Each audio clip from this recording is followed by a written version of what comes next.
Young niggas run the streets. My 40 cal on me, stick it right between the seats. A mirror jeans pudgy. New Versace sneakers out your budget.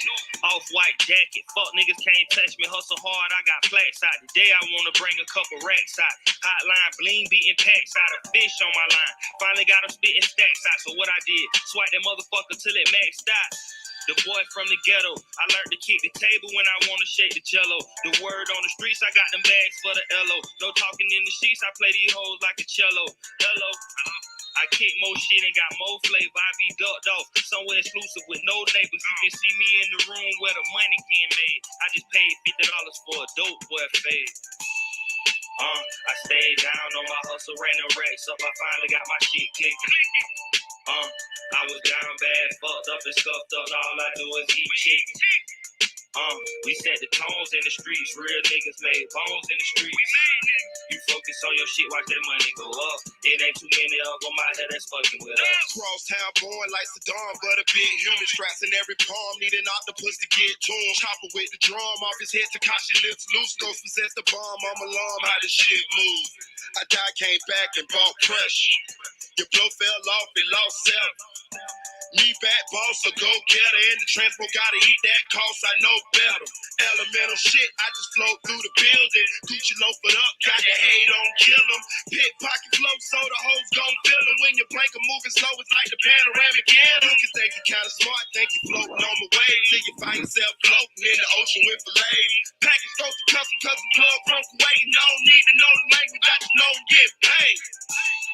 I stayed down on my hustle, ran the racks up. I finally got my shit clicking. I was down bad, fucked up and scuffed up. All I do is eat chicken. We set the tones in the streets. Real niggas made bones in the streets. You focus on your shit, watch that money go up. It ain't too many of them out here that's fucking with us.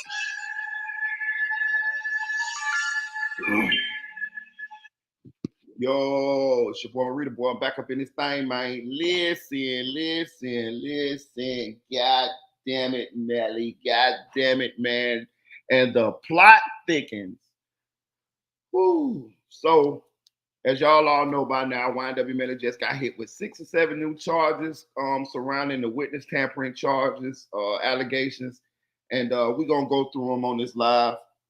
Man, full disclosure, I really wanted to, they came out with this information yesterday. You know me, I work a lot. So I had to figure out a time that I wanted to get in here and get on this live and talk to you guys about it. I know you guys was waiting to get here and talk about it, share y'all opinions and hear what my opinion was on the whole situation and see what, and go over all the information that we have on hand at this point surrounding these new charges. And what do we think would be the effect of these new charges on Melly's current charges as far as the double murder charges that he's facing. And we're going to get into it. I'm going to make this live probably like 2 hours, about like 2 hours. I got a couple errands to run around and do. I got to go to the mall. I got to go to the barber shop. I got to stop by I'm going to go and do like an hour in the gym. And then I'm trying to get me a little bit of rest between that time and then the time I got to go to work tonight. So I'm gonna make this live about 2 hours. Yeah, we're gonna get into it. Shout out to Chevy, shout out to Mr. Clean Anthony, shout out to Kentucky Shannon TV, shout out to Don't Even Worry About It, shout out to Ashley. Hey, look, check it out. Y'all go follow me on Instagram, MaritaBoy1. Everybody who's been hitting me up on Instagram, follow me on Instagram. I appreciate y'all. They've been following what I asked them to do, and you can ask them. I've been following back. Let me be honest with y'all. I really don't like Instagram like that. A lot of people do. I really don't. But I understand Instagram is necessary being that what I do. So we're trying to build the Instagram up. That way I'm gonna start going live from over there on the Instagram. Then I'm gonna tinker around with the page a little bit and make the page a little bit more content friendly, put more content and stuff on there. But if you want to see more about my personal life, you know what I'm saying, the things I'll be doing, the people that I be around, stuff like that, I suggest that you follow me on Instagram, MaritaBoy1, MERITABOY with the number 1, MERITABOY with the number 1. Hit me in the DMs, let me know who you are, because I like it, because you know a lot of y'all names are different from the names that's on YouTube. So just hit me in the DMs, let me know who you are, I'll accept you, and then I'll follow you back once you follow me. So I appreciate y'all. So go follow me on Instagram. Also subscribe to this channel. Hit that like button, guys. Hit that like button, please. Because when you hit that like button, it pushes these videos to that through the algorithm, and it pushes it to a wider audience, and that's how we get this channel to grow. Also, if y'all want to do a super chat, y'all know me and YouTube beefing right now. I'm waiting on a response back for them. So if you want to hit me with some cash, just hit it in the cash out, because you can't super chat right now. I know a lot of y'all like to super chat, and that's cool. You know what I mean? However you decide to donate, I'm cool with that. I ain't got no problem. However much you want to donate, it don't matter to me. I appreciate it. Every dollar. You can donate 50 cents. I don't care. I appreciate it. You feel what I'm saying? Because that's your money, and you felt it in your heart to donate it to me and to the channel. So I would appreciate it. You know what I'm saying? I'm never gonna get too big, you know what I mean, to say that any donation is not I'm not thankful for any donation that you guys send. I promise you. I'm always be thankful. I don't give a damn. I don't give a damn. I don't give a damn. You know what I'm saying? So I appreciate, and I do appreciate all you guys who do be donating to the channel, because some of you guys do donate to the channel consistently, man. I appreciate that. We're gonna get into the Cuff Boys. Shout out to Drake 6100. You can't do the membership right now, Drake, because me and YouTube, I had posted some shorts that I shouldn't have posted. There was shorts that I didn't know that I couldn't post on here, and then YouTube just demonetized me for that. So I'm up on I done challenged the demonetization and all the, you know what I mean, my explanation for the shit. So I'm waiting on a response back from them to see if they're gonna monetize me back. You know what I'm saying? I'm gonna get back monetized. It's just whether I'm gonna get monetized sooner than later. They already told me that they're gonna monetize me back, but I don't want to wait that time frame that they saying they're gonna monetize me back. I ain't with that shit. So I'm just protesting the situation, because I didn't have a warning. Nobody gave me a warning. They just did the shit out the blue. You know what I'm saying? Like, they didn't say, oh, you can't post this or you can't post that. They just did it. So that's what I'm in the process of doing now. But it don't really, the monetization, I mean, it's cool. Don't get it twisted. I mean, of course, when you're doing something, you want to get paid for it. But at the same time, YouTube, I don't get paid a lot of money off YouTube. Like, YouTube, I could not sustain myself for any length of time, my life with YouTube, just straight YouTube. Now, that is the goal, to get there. You know what I'm saying? But, you know, I'm perfectly fine without getting a dime from YouTube, as far as like with the monetization and all of that stuff right there. So now had I had got my channel to where it was paying me these thousands of dollars like a lot of these other people channels is doing, then yeah, I'd probably be sick right now. You know what I'm saying? But it's not really, you know what I'm saying? So I'm cool. And and no matter if I'm monetized or not, I'm gonna still keep cranking out the content. You know what I'm saying? Because it's something that I love to do. And I just have to wait that if they deny me my from what I'm saying, if they don't take my explanation for what I say, then, you know, I just have a little bit more time to wait. It's not that long. It's just a little bit more time. I have to wait, then I'll be back monetized or whatever. But I'm fine doing this shit, you know, without the money. You know what I mean? Like, now again, if I was making thousands of dollars a month, like some people are on YouTube, and I got demonetized, yeah, boy, I'd be sick than a motherfucker then, boy. You know what I'm saying? Shout out to Anonymous One. Y'all go subscribe to my boy channel. Then I'd be sick, but I'm good. But yeah, we're gonna get into it. Cuff Boys just dropped the video. We're gonna get into it and see what they got to say. Then there's a couple more videos that went over this. And we're gonna play them too. And I don't really know a lot about I have seen what some bloggers been posting and stuff like that, but I haven't really went to I haven't saw the Cuff Boys video. I just knew he posted. I know they was talking about it, and I know they'd be thorough. So a lot of this information is going to be kind of like the first time that I'm hearing it, or the first time I'm hearing the specifics on the whole situation. I know about it, you know what I'm saying, but I just didn't know exactly a lot of the particulars and specifics on it. So we're gonna go over it, and we're gonna talk about it, and we're gonna see. I'm gonna drop the link, and then we're gonna see what do we think that the impact would this be? Why do we think that they charged him with this? What did he do to get charged with this? You know what I'm saying? So Yeah, we're gonna get into it. Shout out to the couple boys too. Shout out to this Aaron's Way. Yeah. I'll be back. Oh, another thing, y'all. I made a post on my community wall. Everybody who left an opinion on that, I appreciate it. I want everybody to go to that post on my community wall and let me know who they think are the most entertaining bloggers on YouTube are. If it ain't me, that's fine. I just want you to name who you think are the most entertaining bloggers on YouTube are. This is very important. Do this for me. So just go to that post on my community wall and give your opinion. I don't care if you put 5 of them. I don't care if you put 10 of them. I don't care if you put 1. I don't care if you put 2. It don't matter. It's no wrong answer on here. But just do that for me. I'm trying to see something. You know what I'm saying? And if you do that for me, after a while you'll see what is going here. But just do that for me. You know, your boy, I keep some stuff cooking now. Just trust me now. Follow me now. Just follow me. Just go to that post on my community wall. Do me a favor and just give your opinion as to who the most entertaining bloggers on YouTube are in your opinion. And I appreciate it. For everybody who already done went there, I appreciate you guys. Y'all gave some great answers. And I appreciate you guys.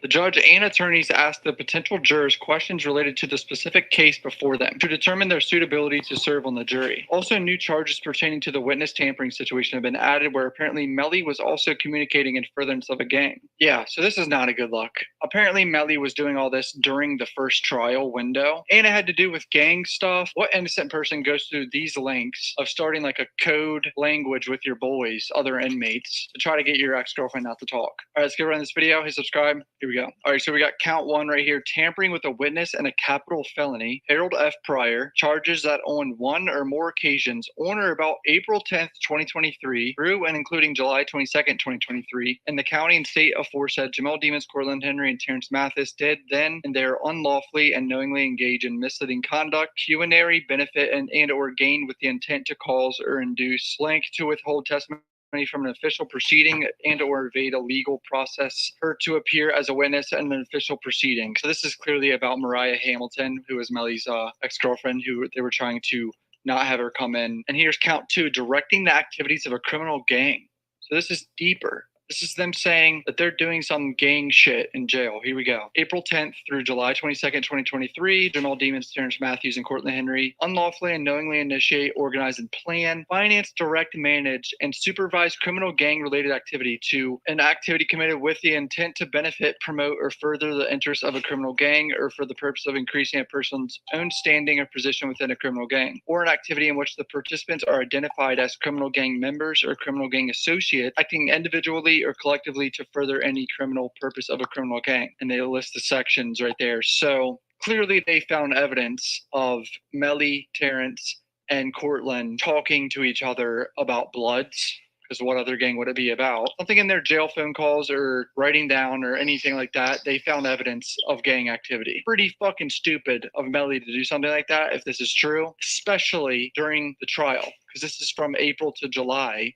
And the trial was June, July. Count 3, solicitation to commit tampering. Same time window, April 10th through July 22nd. To commit an offense prohibited by law, tampering with a witness. And in the course of such solicitation, did command, encourage, hire, or request Cortland. Now I want to say this. In my opinion, the dates matter, right? The dates from when they said that they did this from the date that it ended, they matter. Because evidently they didn't have no evidence of him doing this prior to that. Now, I know people who know people. Just put it that way. I know people who know people, and they've been monitoring Melly's communications. And as we all know, Melly has been on restriction for about 2 years now. You see what I'm saying? For about 2 years now. So we're gonna put all our little, you know how we do on this channel. We dissect everything. You know what I'm talking about? So we know he's been on restrictions for 2 years, like No visits, no phone calls, which I don't understand how. I'm trying to think. Oh yeah, well yeah, you can get no. They can have you on no phone calls um when you in lockdown. I never been. Yeah. Okay, yeah. He had got in trouble for the where they said he allegedly had weapons and shit, but they didn't find no weapons, so they put him on the what's the name after that, the restrictions after that. So yeah, okay. But anyway, he has had limited access to being able to reach out to the outside world other than through his attorneys. So they saying here that they have evidence of Melly using other inmates to communicate certain things to his ex-girlfriend and to Portland. Okay, so that's what they say they have now. Okay, boom. The dates though. They saying this was in while his previous trial was going on. Okay, we're gonna just keep that. We're just gonna keep that in our memory banks. Shout out to KL1K. and Terrence Matthews to engage in specific conduct which would constitute such offense or an attempt to commit such offense to unlawfully and knowingly engage in misleading conduct, offer pecuniary benefit or gain to cause or induce, withhold testimony from an official proceeding, evade legal process summoning or to appear as a witness in an official proceeding, and Jamel Demons committed the offense for the purpose of benefiting, promoting, furthering the interests of a criminal gang contrary to other sections. Count 4, solicitation to.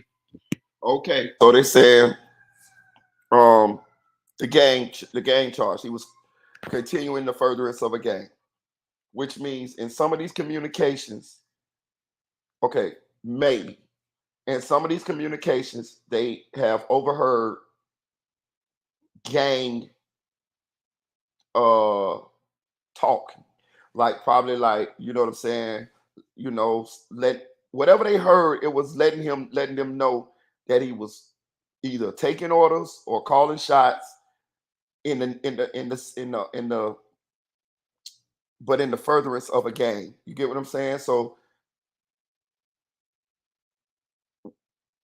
some of these guys got to be gang members. You get what I'm saying? Other than Melly, you see what I'm saying? Like I think it said, I want is Terrence Mathis. I think Terrence Mathis is supposedly in the Bloods because they saying that Detective Danny Polo, that's the detective who was on the stand with the mask on in the first trial, was actually listening to Terrence Mathis's jail phone calls. So not only do they have Melly under surveillance in jail, they have the people that's surrounding him on the investigation as well. They're watching them as well, which is a very smart thing to do because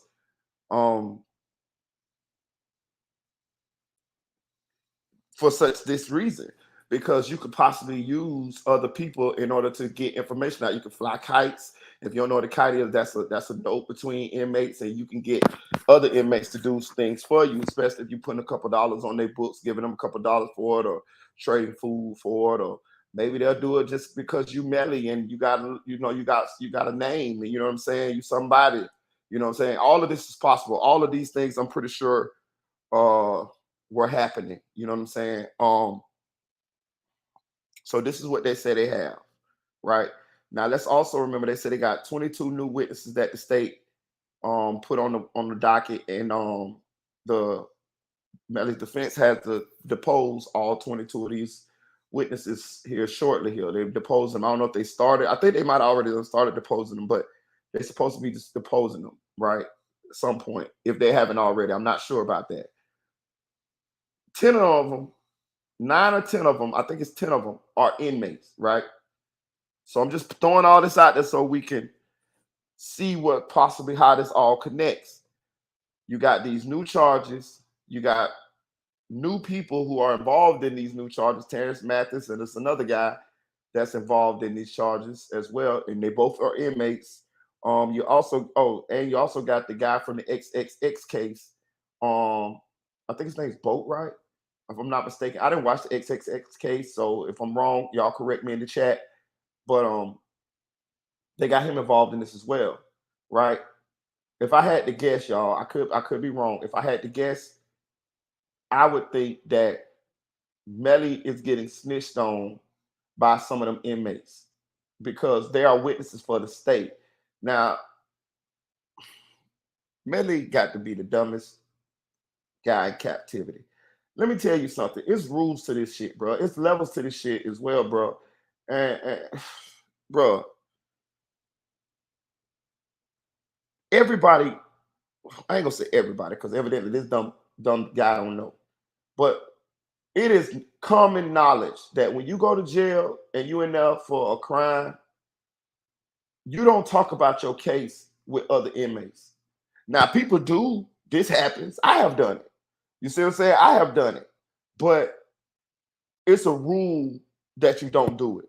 And the reason why you don't do it is for situations like this, because it is plenty of inmates who will befriend you only to get information so that they can go back and tell the state attorney and get time knocked off or whatever, or get some consideration in their cases. This happens every day, B. Know what I'm saying? This happens every day. And if I had to guess, I would think this is what's going on. Some of this is going on in the Melly case, being that they got this many new witnesses. You see what I'm saying? And what Melly would be housed at, he would be housed with people who have serious crimes, such as the one he got. You see what I'm saying? So he would be in the area where people got the red jumpsuits, the red armbands, high crimes like murders and stuff like that. So these people definitely would like to get some consideration or to get a good deal when it comes to what their crimes are. And we see all the time where the state attorney uses inmates to tell information on other inmates. You'll have inmates who've been in jail with other inmates, and they'll get in there and come on the stand and say, "Yeah, he told me killed such, and they will use that. So, in my opinion, when some of these witnesses hit this stand, they're gonna tell some of the personal conversations that they had with Melly while he was been in jail. Now I'm gonna tell y'all something. 5 years to be in jail is a long time to not be done shared some information with some other inmates, especially somebody like Melly, who, you know, he high profile, he trying to befriend certain people, or certain people trying to befriend him. It works a lot of different ways. Can you imagine knowing this dude or being in jail with this dude for 3, 4, 5 years, right? Eventually, you most likely will open up to them. Now you shouldn't. You know what I'm saying? But what I'm saying is, that's a long time, and I'm assuming that over that long period of time, say Melly was tight-lipped for the first year to whatever. Eventually, most people would be wore down to where they will talk to the other inmates, or 1 or 2 inmates that they take a liking to in there. Most people would do most people will break down. And I ain't saying they're gonna just break down and be like, "Oh yeah, I killed all them people," but they'll talk somewhat to where they'll say a little something. You know what I'm saying? And Lord, little do they know, those other inmates just waiting for them to say something that they can take back to the state attorney and tell, and use it to get some preferential sentence or leniency on their cases. And if I'm betting, I'm thinking this is probably what some of them 10 new witnesses did. And I believe that's what's done happened in this case. I believe that, and you got to think now, they playing like a friend. They playing like somebody that's sympathetic to his charge. It might be enough for murders themselves. So, you know, they planning like, "Yeah, bro, man, that's fucked up, bro, man. Free you, dog. Da, da, da, da, da, da." You know what I'm saying? Like, bro, it's all kind of mind games and shit get played in jail. You feel what I'm saying? But as you can see, it's 10 of them motherfuckers that's on this new, it's on this new witness list. So if I had to guess, Man, shit. But let's keep going. Tampering, Harold Fryer, same window, April 10th through July 22nd. Terrence Matthews and Courtney Henry to commit an offense prohibited by law, tampering with a witness, and in the course of such solicitation did command, encourage, hire, or request Courtney Henry to engage in specific conduct which would constitute such offense. So we already know that count. It's the same one as the previous one, I believe. So yeah, count 4, conspiracy to commit tampering. Conspiracy, okay, here we go. Same window, April 10th through July 22nd. Jamal Demon, Terrence Matthews, and Courtney Henry did then and there conspire, combine, agree, or confederate to commit the criminal offense of tampering with a witness. All three of them committed the offense for the purpose of benefiting, promoting, furthering interests of a criminal gang. So they must have really found some evidence of them talking about gangs in this, because that's the only reason why they would really push for that. I don't see how they would charge them with that if they didn't find evidence of that. So I want to say another thing too that stuck out to me, right? If Melly, Terrence Mathis, Bortland, okay, put it this way. If Melly was, hold on. What's going on here? Oh, y'all playing. All right, look. So if Melly was using Terrence Mathis to communicate messages to Bortland, orders to Bortland, telling Bortland to talk to Mariah Hamilton, or if Mathis was sometimes talking to Mariah herself, first of all, Mariah Hamilton would have had to answer that jail phone call, number one. You feel me? She answered that motherfucker. Because when you call from jail, it actually gives you the option whether to accept the call or deny the call. So she was answering the motherfucking phone calls. If they talked straight to Mariah Hamilton from jail, she answered that phone call. You see what I'm saying? Number two, why would Melly be using Terrence Mathis to communicate these messages? This is a move to me of someone who doesn't have people on the outside doing this for him. Listen to what I'm saying now. Follow me now. Now follow me, Rose.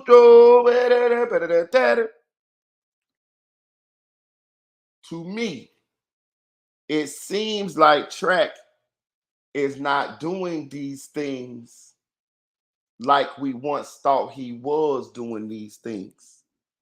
See what I'm saying? Because, and I'm sure Track has done some of this stuff. You know what I mean? You know what I mean? I'm pretty sure Track has talked to people and sucked people money. We know the money coming from Track. We know the Felicia Holmes situation, all that shit came from Track most likely. Melly, it ain't came through Jamie. Melly got Track got control of the bank accounts, control of the money. So anybody got paid, that shit came through Track, right? My thing is this though. Why would Melly have to use an inmate to communicate these messages and get this situation going on? It seemed to me that Track should have been handling this without Melly having to stick his neck out to do this. So it seems to me that Track no longer doing what he was already doing. That's what it seemed to me. Other than that, Melly just did some dumb shit and reached out to the girl on his own. It's one of the two. It's either Track ain't doing this shit no more for Melly, and Melly felt like he had to do this himself to guarantee or to see if he could keep her from not coming to court, or either Melly just did some dumbass shit and reached out to this girl on his own. Think about it now. He ain't supposed to have to do none of this. It's supposed to be his people's on the outs handling all this. You know what I'm talking about? I ain't supposed to never have to talk about this. Like it's understood that this is what y'all supposed to be doing for me. You know what I'm saying? Like, especially if y'all already done did it. Like the Mama, Track, all the people that we think been keeping these people from court, throwing this money around, lining people's pockets. Y'all supposed to already been able to continue to do that. I'm not supposed to have to get on the phone and use Terrence Mathis to say nothing to Mariah Hamilton. To me, it seemed like Track done pulled back and distances himself from some of these situations. You know what I'm saying? Follow me now. Now follow me, Roscoe.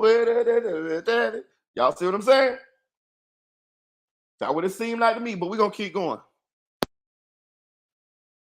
Harold F. Pryor, same window, April 10th through July 22nd. So this is for Terrence. Unlawfully use a two-way communication device, including but not limited to a portable two-way wireless for the purpose of benefiting, promoting, and furthering the interests of a criminal gang. All right, yeah. And then count 7 right here is the same exact charge from above with Terrence, with just using a two-way communication device. All right, so now here's an update of what actually happened today in court with some local news right here. Jury selection underway today in the retrial of rapper YNW Melly.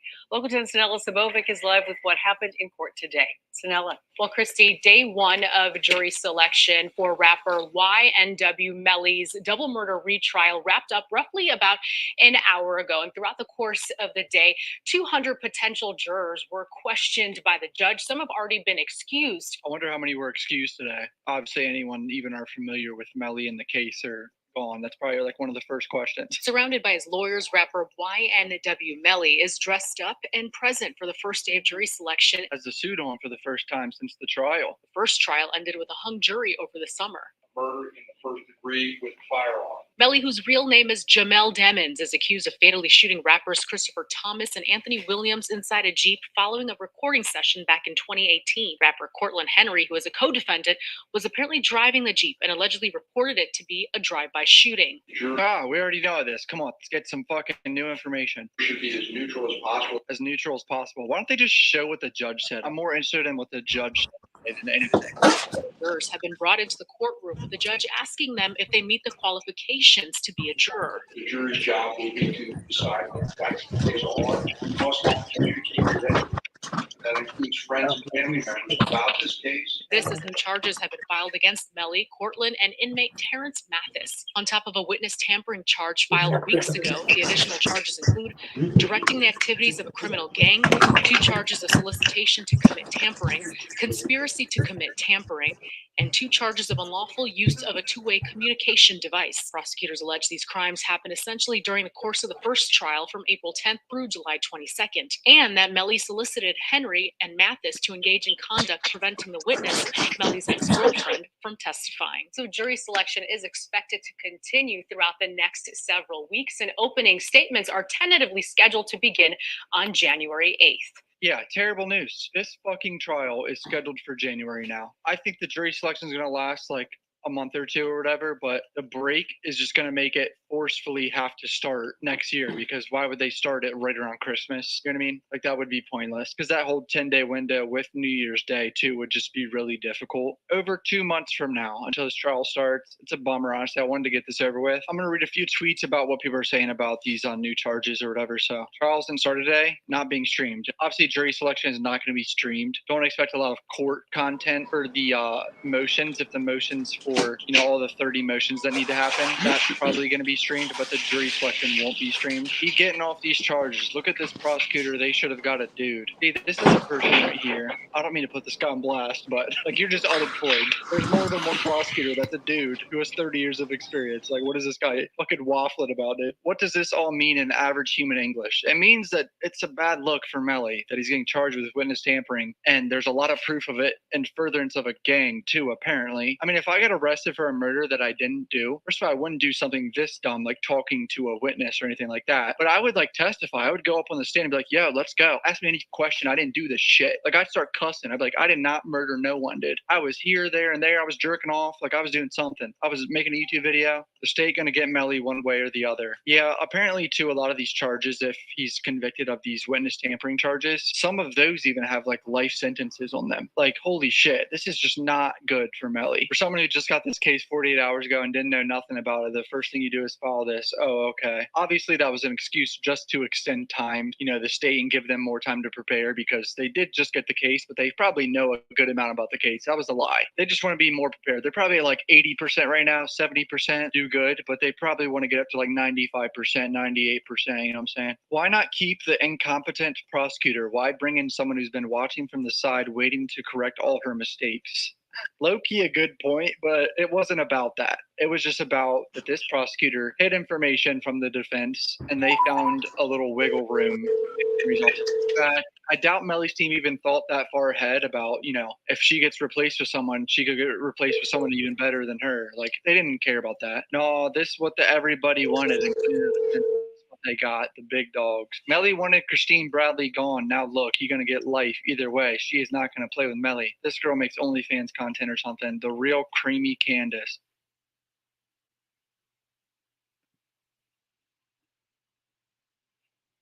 It's kind of funny that I just suddenly clicked on a transgender's Twitter. All right, boys. So yeah, bad news. New charges in terms of the witness tampering and all that. Apparently in furtherance of a gang. Jury selection started today, so another month or two of that. If you're new to my channel, subscribe from my Twitter, Instagram. Love you guys. Peace out. Shout out to the Cup Boys. Y'all go subscribe to the Cup Boys. What's up? What's up? What's up, y'all? Hey, what's going on, Marita? What's up? What's up, Jules? What's up, Dre? Hey, Marita, I got a quick question. Hold on 1 second. What's up, Dre? You there? Dre.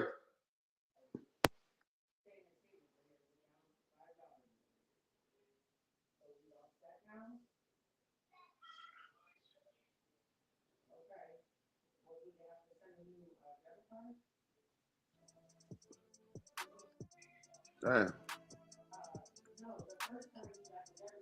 Jizzle. Yes, sir. Go ahead. My bad, G. It's all good. Hey, I've been watching you, man. I just want to say keep doing what you're doing, man. I love your channel. I watch it every day, man. But I just got one question, bro. Go ahead. Remember when Glass? I know this way back in the what's the name, but remember when Glass said that he didn't never see Melly go back to the house, correct? Yes, right. Okay. Do you remember how he said he got to the hospital and everything? Who, Melly? No, Glass. Are you talking about Glass? No, I don't remember that. Remember he said Drew filmed it, the cameraman took him, right? I think that's what he said, right? Yeah, that's what he said. Okay, why he didn't go with the rest of the people who was there at the house? Maybe Melly did go to the left with them boys and he got left behind. You know what I'm saying? Explain what you're saying. Yeah, he did get left behind because they left him with the they left him at Melly at Fredo's house. Yes, that's what I'm saying. But why if he was already at the house? Because from my understanding, Drew filmed it was never at the house unless he came later to pick him up because everybody else had left. So that means he wouldn't even see Melly leave with them other boys if that was the case. Because remember, the other boys said Melly left with them. Yeah, I think he wanted to go to the hospital and they didn't go to the hospital. So I think that's why he had Buddy come pick him up because he was going to the hospital to basically see what's going on with Juvie and Sack. They went to Fredo's house to check on Melly. Right, because remember, hold on, my bad, y'all. Because remember, Glass is Juvie's friend. Correct. I just didn't understand like why he didn't leave with the other boys. But like you said, he could have wanted to go to the hospital and they wasn't going to the hospital. But I just feel like maybe he was still asleep or you know what I'm saying, they just left his ass behind and Melly probably did leave with them boys way before he woke up or you know what I'm saying? What you mean? Melly left Melly's house with them boys? All right, so remember the other boy, I can't remember the one that testified for Adrian Melly. Davis. Remember he said that Melly was at the house, he changed it to shorts and all that, and then when they found out about the news, they all left and went to Fredo Bain's house. Right? Right. Who's to say that Glass wasn't still sleeping or you know what I'm saying, whatever the fuck? No, okay, so with something like that go on, they don't wait. They probably wake up everybody. Bitch in the house. Yeah. Yeah, I understand that. And then Melly didn't go straight back to his house. He went to Fredo's house first, then he went back to his house. He went to Fredo's house before he even went to his house. That's what I was finna get to, but I just didn't understand the timeline of what Jizzle was saying, so I was just gonna let him explain. You know what I'm saying? But yeah, that's what I was thinking too. But I was gonna let Jizzle explain so until I can understand where he was coming from. But I see what you're saying. It was just a real like it's been on my mind because I'm like, damn, because I was been saying, what if he had the car got pulled over, and you know what I'm saying, the car pulled over, he got in the other car. That possibly could have happened, because that shit happens all the time. You know what I'm saying? It could happen, but I just didn't. When they went back to the house, I was like, damn, what if that boy was still asleep when they left? You know what I'm saying? Or because I was just like, damn, where the fuck Drew Phil did come from to even give him a ride? You know what I'm saying? That Yeah, let you it sounded like he called him there because he wanted to go check on Juvie, because the only reason why he was even down there was because of Juvie. and that Correct, let correct. and that let you know that it was talking going on amongst all of them. See, that's how you also know they do a good ass investigation. Because I would have subpoenaed all their phones. I want to know who talked to who said what, the text messages between who and what. But that lets you know that it was APB going out, man. Juvie and Sack just got killed. Well, what Melly at? Oh, Melly here. You get what I'm saying? That lets you Yeah, know, because he knew to go to the hospital. So that means that he knew that they had got shot. And the other guys knew to go to Fredo Bang's house. How did they know that? yeah, that's what I'm saying. Unless, How did they know that? Because there had to be some kind of correspondence. Yeah, that's good. Hey, but I ain't gonna lie though. That's something to think about though. You know, because we never really got into all of that. How did they know to go to Fredo Bang's house, and Trayvon Glass going to the hospital with Drew filmed it? Yeah, that's kind yeah, of because I'm that's like, kind of telling. where the fuck Drew come from to even give him a ride? You know what I'm saying? So I'm pretty sure they probably was at the house talking about it, whatever, or whatever. It was like, well, we finna go to Fredo house, and I was like, well, I'm going to the hospital. I'll just call Drew. You know what I'm saying? And Drew probably came and picked them up. But don't you think Drew probably would have been like, where the fuck Melly and the rest of the motherfuckers at? You the only Yeah, person that want to go to the hospital out of everybody? You know what it makes you think? It makes you think that Glass the whole time was on some. He knew something wasn't right, so he wasn't really trying to deal with everybody else. it kind of do. Because even so, when he said he left to come back, he still left and came back with old buddy. He didn't even try to come back with Portland and Melly Mama. So that tells you that he knew something was up from the get go. Right, right, Then definitely. he ended up going to Fredo Bang house anyways. So like, and then he remember he's like, oh, I was this to myself, didn't I really want talking to nobody. But I mean, Yeah, how and could you that's what really I'm know what's saying. Why going not on if ride the you? Fredo house with Melly Mom in Portland instead of having old buddy take you? That's because, like I said, he basically was letting it be known from the get go that he won't trust in it. Yeah, Right. But I would have went to Fredo Bang's house too. Yeah, initially. I would have went to the house. I would have did what Glass did. I would have went to the hospital, and then after that, I would have went to Fredo Bang house. Because once I want to go to Fredo Bang house, because I want to hear what the fuck he say went on. You know what I'm saying? I want to look this nigga in his face and see what the fuck he's saying went on, because from his reaction, from his story, I'm gonna be able to get me some information to know whether this is bullshit or not. That's what I'm gonna do. You know what I'm saying? yeah. Another thing too is like, all right, even that's the case, right? That's his friend, Juvie, his friend. So why the fuck will you speak up for your friend? You know what I'm saying? And tell what you really think happened, even if it ain't just in court, but to his family at least. You know what I'm saying? And that's the code for you, bro. That's the street code for you. You know, it it says that if you talk, you know, you a snitch. And a lot of these guys grew up under that doctrine, and you know, they live in these same communities. You know, I could tell this dude ain't got no money, so he got to go back and live in these same communities, and it'd be a lot of pressure. You know what I'm saying? Being that you done been taught this for so long, plus it'd be, you know, you don't want to go back to these communities labeled as a snitch and end up getting, you know, something happening to you, you know, Yeah. something happening to your family and stuff like that. So it'd be a lot of forces tearing at people when they be put in that situation. I could tell looking at him on that stand that he was torn, because some questions he would answer and some questions he would get kind of defiant. You know what I'm saying? You know, it was like he was kind of like trying to tell, but he was trying to keep his street cred too. You know what I'm saying? He was torn. He know Juvie is his friend, but he know he feel like Melly did it, but he know he don't want to be considered a snitch, but he do want to say something about it because he don't want And a couple days ago about the drive-by. right. Now, everywhere, you know, everybody got their different opinion on what a drive-by is. You know what I'm saying? So just because a car is not moving does that mean it's not a drive-by? If a person is in another vehicle, does that mean it's a drive-by? What if a person ran by and was shooting? What's that, a run-by? You know what I'm saying?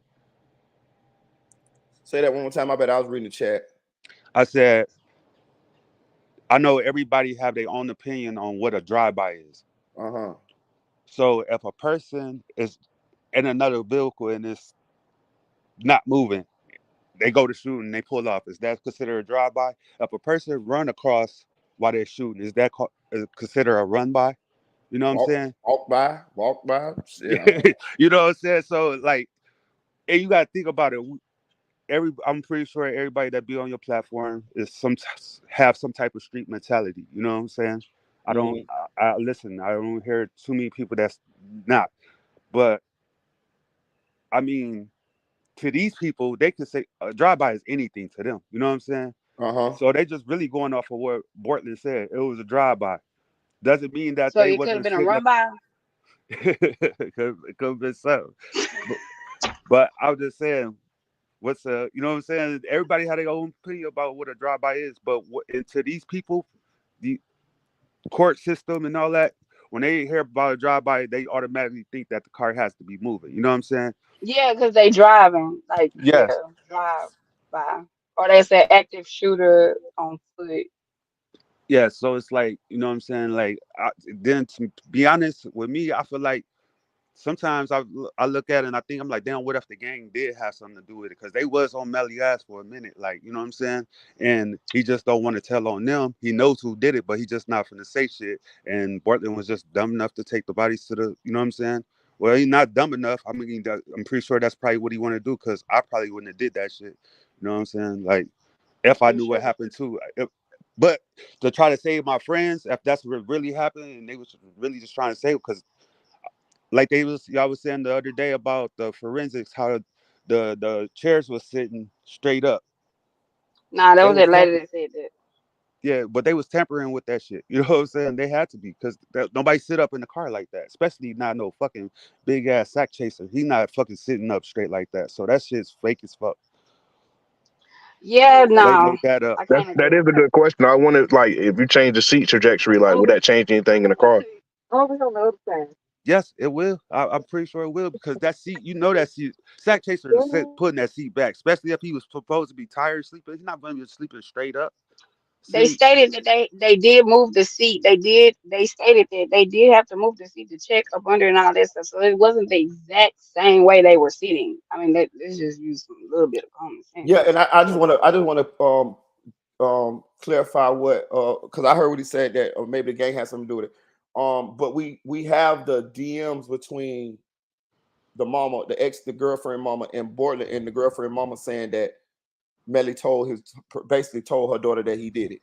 So you get what I'm saying? Like I don't think he would have been like claiming it that he did it if like someone else did it. You know what I'm saying?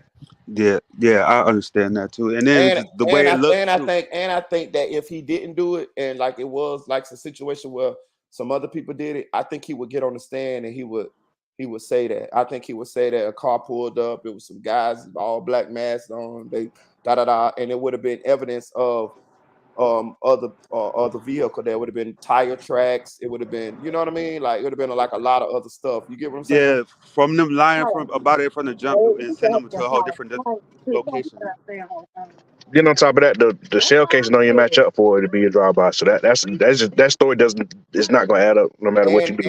And they found the shell casing inside of the car. So if somebody did a drive-by on the outside of the car, what would the 40 caliber shell casing be doing inside the car? You know? Yeah, because what people don't understand, if somebody would have shot that many times, it would have been more than just one shell casing inside the car. So even Right. that theory don't make sense, that somebody walked up and stuck their hand in the car. That don't even make sense. And that even killed the scenario where the Melly shot them on accident trying to shoot back at a drive-by, because it would have been more shell cases inside the car. Exactly. Yeah. You know, and they were shot from the left to the right also. They were killed from the left to the right, and the shots that came from the fake stage drive-by was From right to left. they were right to left, and they were already dead. They were already dead when the car was shot up. They could tell that by the blood It was Yeah, their heart won't beat. right. Their heart wasn't beating. Yeah. So yeah. So yeah. Well, as far as like, and then also, you know, with his funny movements, which ain't evidence that he killed nobody, but it could be used to add into the whole scenario to make a jury feel like he possibly could have done this when you take everything in account. But the cell phones, we saw Melly get into the car with the cell phone. We saw what seat that he got into. We saw that the cell phone separated from Sack Chase and Juvie phone only 3 minutes before Bortland pulled into the hospital, which means that's when Bortland put Melly out the car. Then we got Melly a couple minutes later making phone calls to Fredo Bang, dropping his location, also calling his girlfriend and FaceTiming her, which let us know that he had the phone at the time. The mama testified to this on the stand. That's one of the things she did talk about. She said that she saw Melly on FaceTime with her daughter. She said that now on the stand in the first trial, which puts the phone in Melly's hands. Then they got Melly going to Fredo Bang's house, the phone connecting to Fredo Bang's Wi-Fi, so they know Melly, what time Melly got at Fredo Bang's house. Plus they got Melly sending Fredo Bang the locations and tech and stuff like that and whatever. And I think it was like a little 10-minute phone call in between or FaceTime or something between Melly and Fredo Bang or whatever. Then they also got when Melly actually did go back to his house the next day, they got his phone connected to his Wi-Fi as well. You know, when you get to like my house, when I get home, my phone automatically connects to my Wi-Fi, and that tells what time your ass got back home inadvertently. So if anybody want to do a crime, y'all know all this shit now. You know what I'm saying? So yeah, so that does put the phone in Melly's hand. So like I said this a while ago, if Melly ain't killed him, and I just be throwing this out there, I think he killed him. But if he didn't kill him, they goddamn show know the killer. That killer's in that clique some goddamn well. It ain't no random motherfucker. You get what I'm saying? Because they got it's the phone. They still got the phone. They still got the phone. The phone's still circulating, moving around within that clique. I think Melly even had that phone when Detective Moretti tried to get in contact with Melly because he called Track, and Track lied to him and told him that he didn't know where Melly was, and Detective Moretti said, well, we pinged the phones and he's sitting right beside you. That's how they tracked the phones to the canal and all of that, to the field. So I think Melly had that phone even after the end. You see what I'm saying? He probably gave it to his mama once his mama met up with him at a Fredo house. He probably then gave her the phone. Unless his mama went to the video shoot and all that shit with him. I don't know. No, yeah, remember she did, because her and Trap broke off and actually went to see Juvie and them people. Right. And then Melly and Bortland was the ones that kept going. Right. They went straight to the video shoot. Like the only thing that really Melly could be hoping for right now is that somehow, some way, that legal search and seizure of his mama's phone could somehow get his records thrown out too, because they ain't her name. Right. Other than that, like them phones, like when Trap gave that phone up, it was a wrap for him. That right there, it helped seal the day for them. Because without them phones, they wouldn't even have a case. Right. You notice you don't see Track doing no interviews or none of that shit no more. Right. Because a trial about to come out. He don't want to be called as a witness, so he about to be low key again. Right. But he wasn't even really low key when the first trial. He was doing interviews back to back talking about that shit. Yeah. Nah, he was low key. He wasn't trying to go nowhere near that courthouse, and he was low key. He was doing interviews, but he was being low key with it too, though. He ain't show up to the last day. I just don't understand, like, you know what I'm saying, for all these people, like, even though, like, okay, they might been around because of Melly fame or whatever, but you telling me out of all these people, like, even the boys that was at the house, you know what I'm saying, if they knew Melly did that shit or whatever the fuck, they ain't speaking up about nothing that happened or nothing, you know what I'm saying? Just, I understand, like, you don't want to be labeled as a snitch and all that shit, but at some point, bro, like, you know what I'm saying, like, you got to say something, bro. Like, you know what I'm saying? Nah, Like, you they might not probably like want to the keep it in Sack, the but streets. you had to like Juvie, so it's like, and then Melly, like, out of all the people, like, I could understand Fredo probably been in this situation before, so he's more a little street. Okay, I might would have said something to him, but I'm not finna say nothing to no fucking Mariah, like, whatever the fuck her name is. I'm gonna say shit to her. And I just don't understand why would he tell, like, why would, like, how do he even trust? Why would he even trust Bortland that much. You know what I'm saying? To like, all What right, you got? What you got to everybody. understand though, bro, is in that moment, all them decisions he was making was panic move decisions, bro. He wasn't thinking clearly. You can obviously tell he wasn't thinking clearly. Just think about how they shot the car. They shot the car from the wrong angle, so that tells you what they were doing with panicking. So Yeah. he won't making a lot of decisions because he ain't never been, bro. I tell people this all the time, bro. Unless you've been in a situation and you've seen that much blood before and you see what happens when somebody's soul leaves their body, you're gonna panic. You're gonna be traumatized. You're gonna be stuck, bro. Like you're not gonna know what to do unless you're just a stone cold killer who just done did it before and you're comfortable with doing it. If you never Yeah. did that before, bro, you're gonna be in panic mode. I'm gonna be honest with you. I think a lot of them panic the first time. You know what I'm saying? Like you get what I'm saying? I think a lot of them have this. I think it gets a little bit. I think it gets easier if you do it.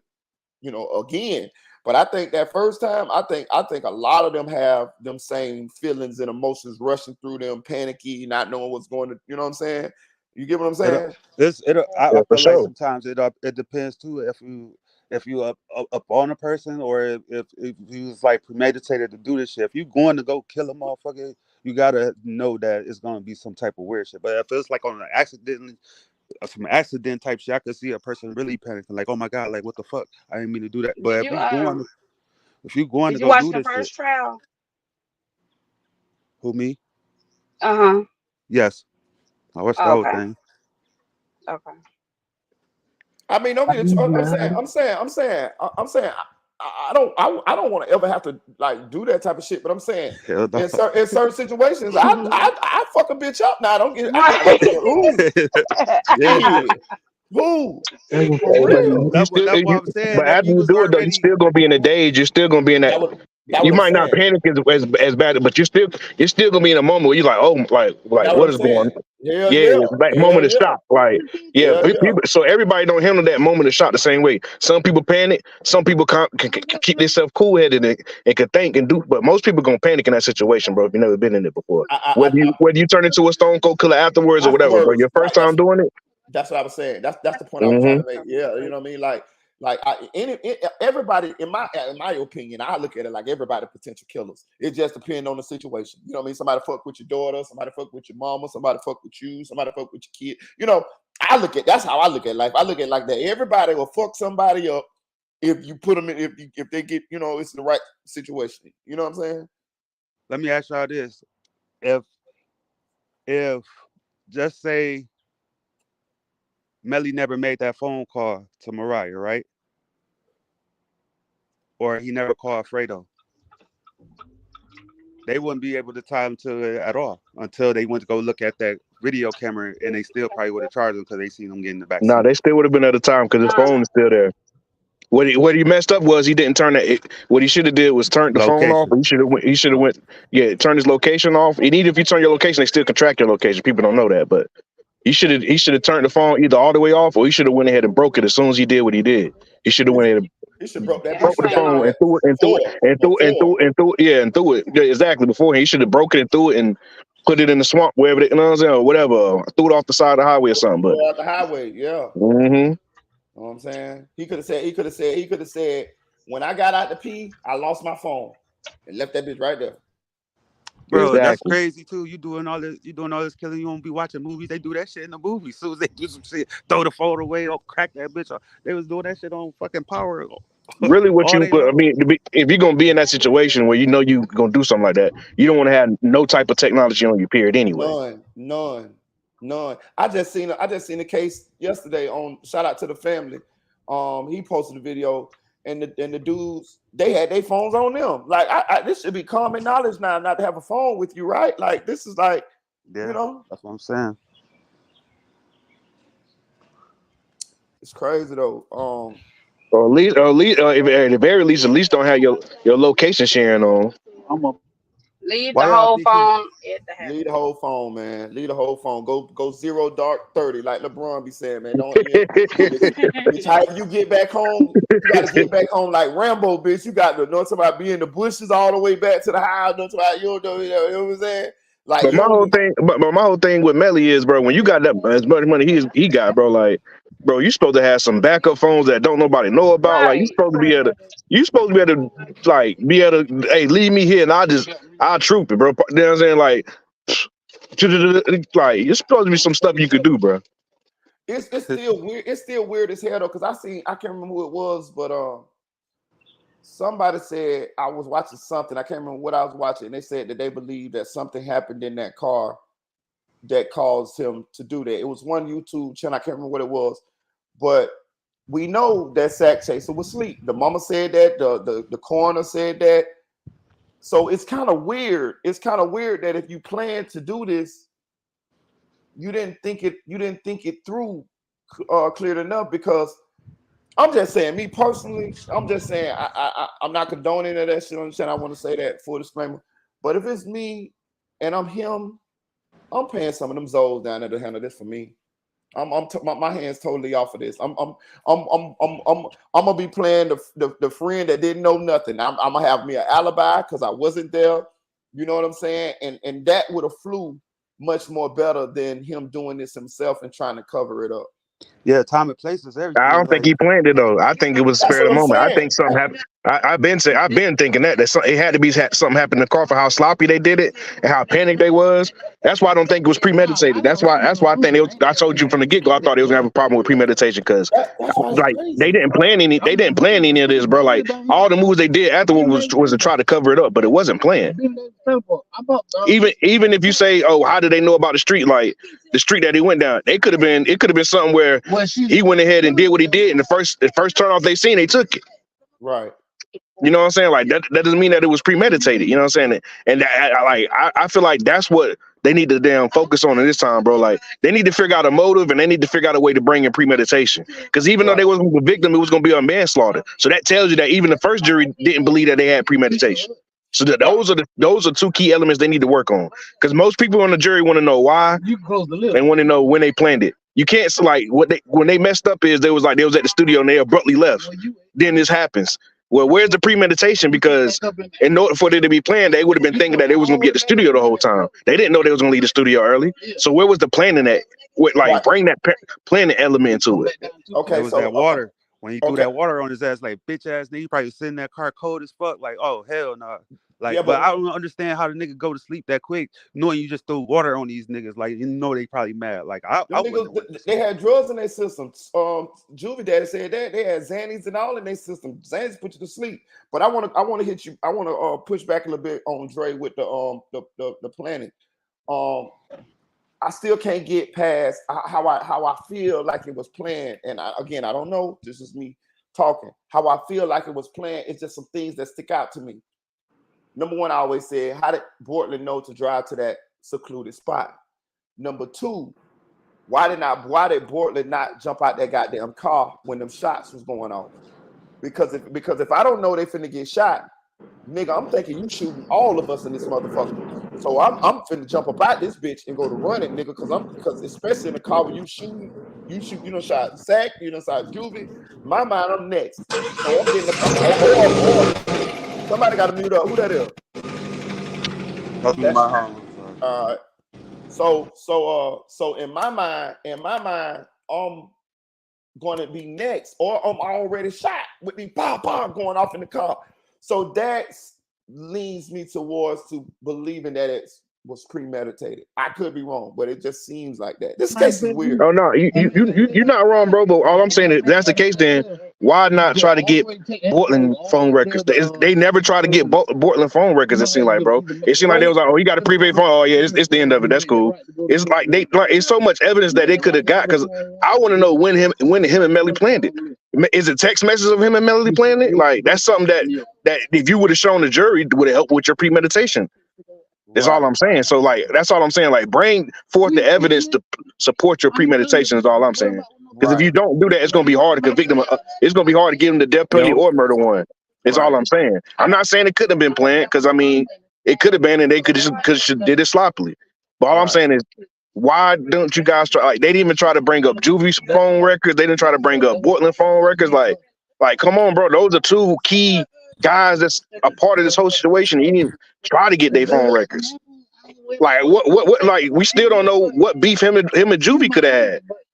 Right. Even though I don't, most everybody saying him and Jimmy Juvie never had a beef, but how do we know without seeing the phone records? What Yo, text messages are between him and Melly? Like that would be something important to know, that you would want to know. I'm thinking as a prosecutor. Am I wrong? Am I just overthinking it? No, The no, you're right. detective. You're right. You're so right. It's crazy. It's crazy part about it is y'all gonna go so hard to try to do some illegal shit to convict this man, but y'all ain't even doing a good enough investigation to get us questions to these answers to these questions. You get what I'm saying? That's a old Boric ass, janky ass police department down there. You're not doing your due diligence, and you want to try to do illegal shit or whatever in order to convict somebody. That's crazy. What's up, little A? Hey, little A. Little A.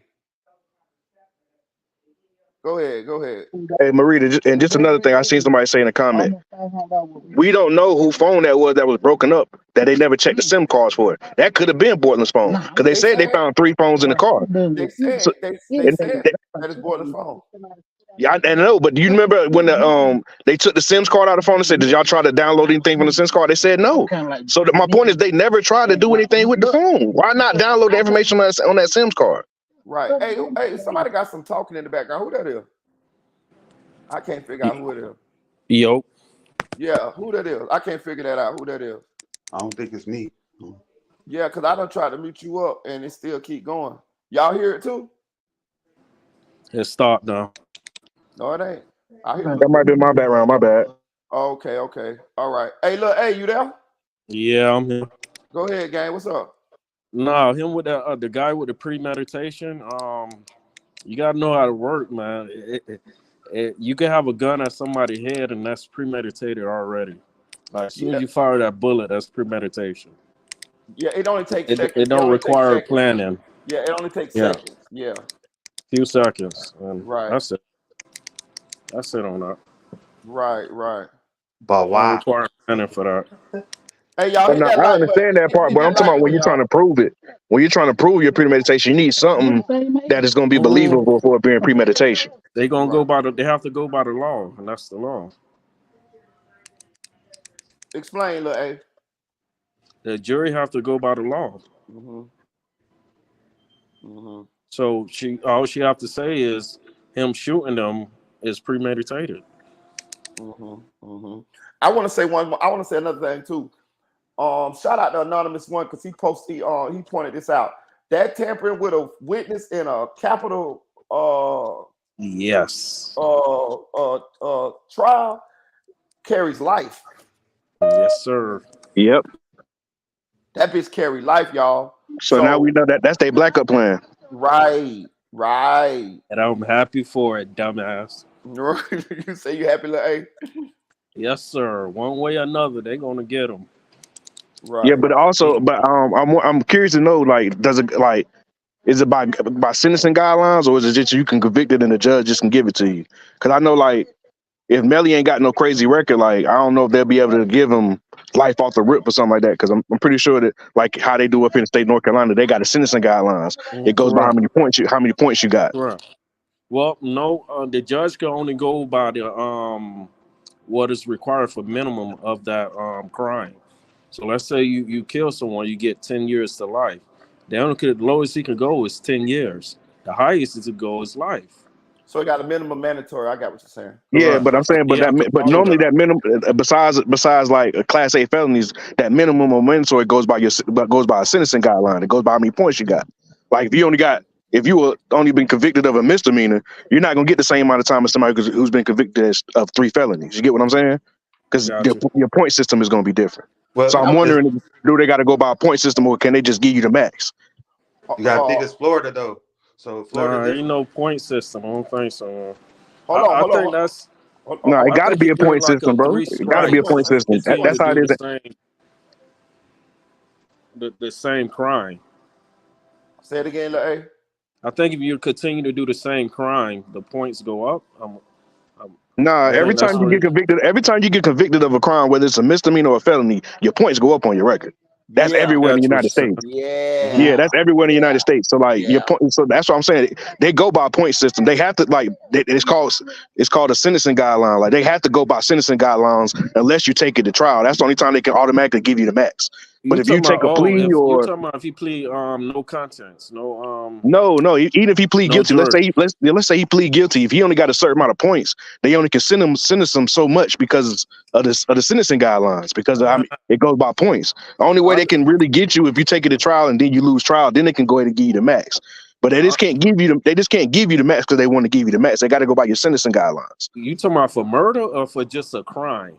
No, I'm talking about for the. I'm not talking about for murder. When it comes to Class A felonies, You talking about the minimum. temporary. Yeah, like Let's for say murder, yeah. most places it's life in prison. That's the minimum you're gonna get if you can give it the Correct. first degree murder. Correct. Well, what I'm saying is for this right here, for what I'm saying for the For witness normal tampering, crimes, it says he can get up to life. So what it means is, Correct. what I'm saying is, since it says that he can get up to life, that means it got to be Correct. stuff that he can get before it goes all the way to life. Is what I'm saying. Correct. So I'm That's up wondering to if the he take a judge at plea. that point.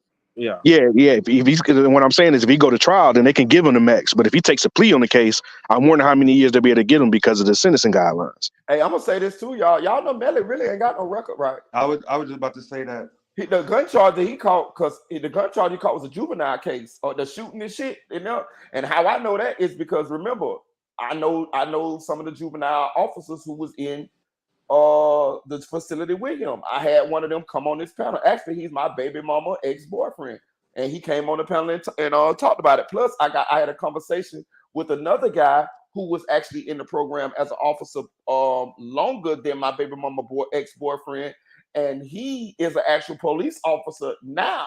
And he told me a lot about that too. So,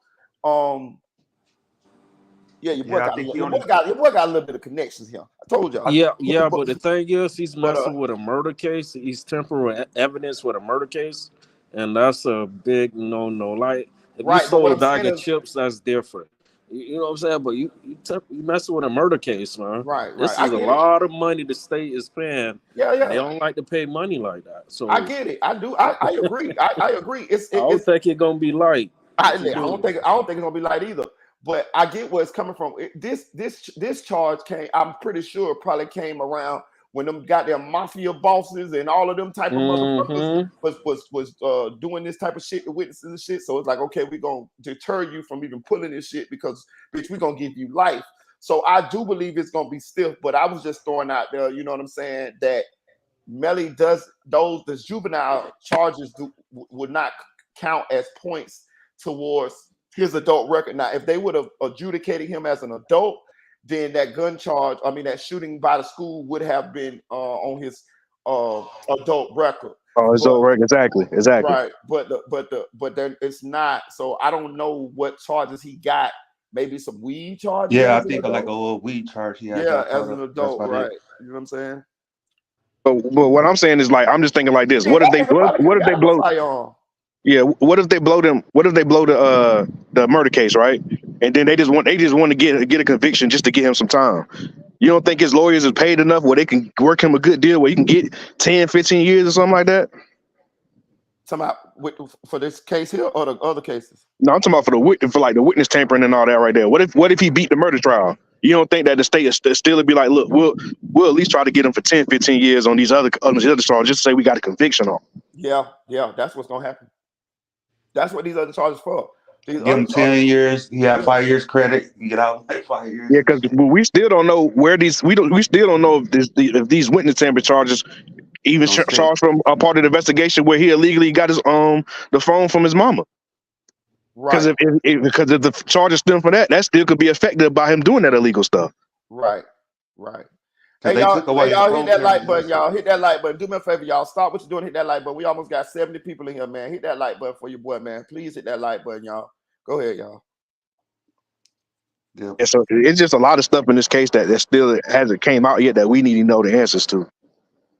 Because I'm curious to know about that. Like, because whatever happened with that first witness tamper, did they just throw it away? Because it doesn't sound like that witness tamper was a witness tamper that they're bringing up now. Right. And they just got stuff that they added on through it from keep doing an investigation on it. That's what it sounds like to me. Because they was investigating them for Mariah and her mama then. So this has to be the same indictment from that whole situation. Right. What you say, Lil A? By the way, that lawyer that's on the new state prosecutor is the same prosecutor, well, assistant prosecutor that was at SATS. Hey, I want to say this Yeah. for you. I want to say this for you. Keep going. Hey, you did that shit. You did that shit. You talked Mm-hmm. that shit up the whole Yeah. goddamn first trial. Yes, sir. You said, man, they need that prosecutor for the XX case. You kept bringing that shit up. You got a little voodoo doll, and you put that goddamn voodoo on Melly. You got that goddamn Miss Bookalooka, whatever her name is, Bookabook. You got her ass on the case, goddamn it. Yes, sir. It's gonna be a show. She's very good. Shout out to nephew for real, man. Yeah. Yeah, she was an assistant out there, yeah, but she cold. I'm curious to see if they're gonna have this assistant that was up there with Bradley, or they're gonna have a new assistant up there. They got 3 people now, ain't it? Yeah, I know, but I'm saying I'm wondering if one of them is still the assistant that Bradley had, or they threw her off too. It looked like they threw her ass off. I ain't seen her ass no more. Nah.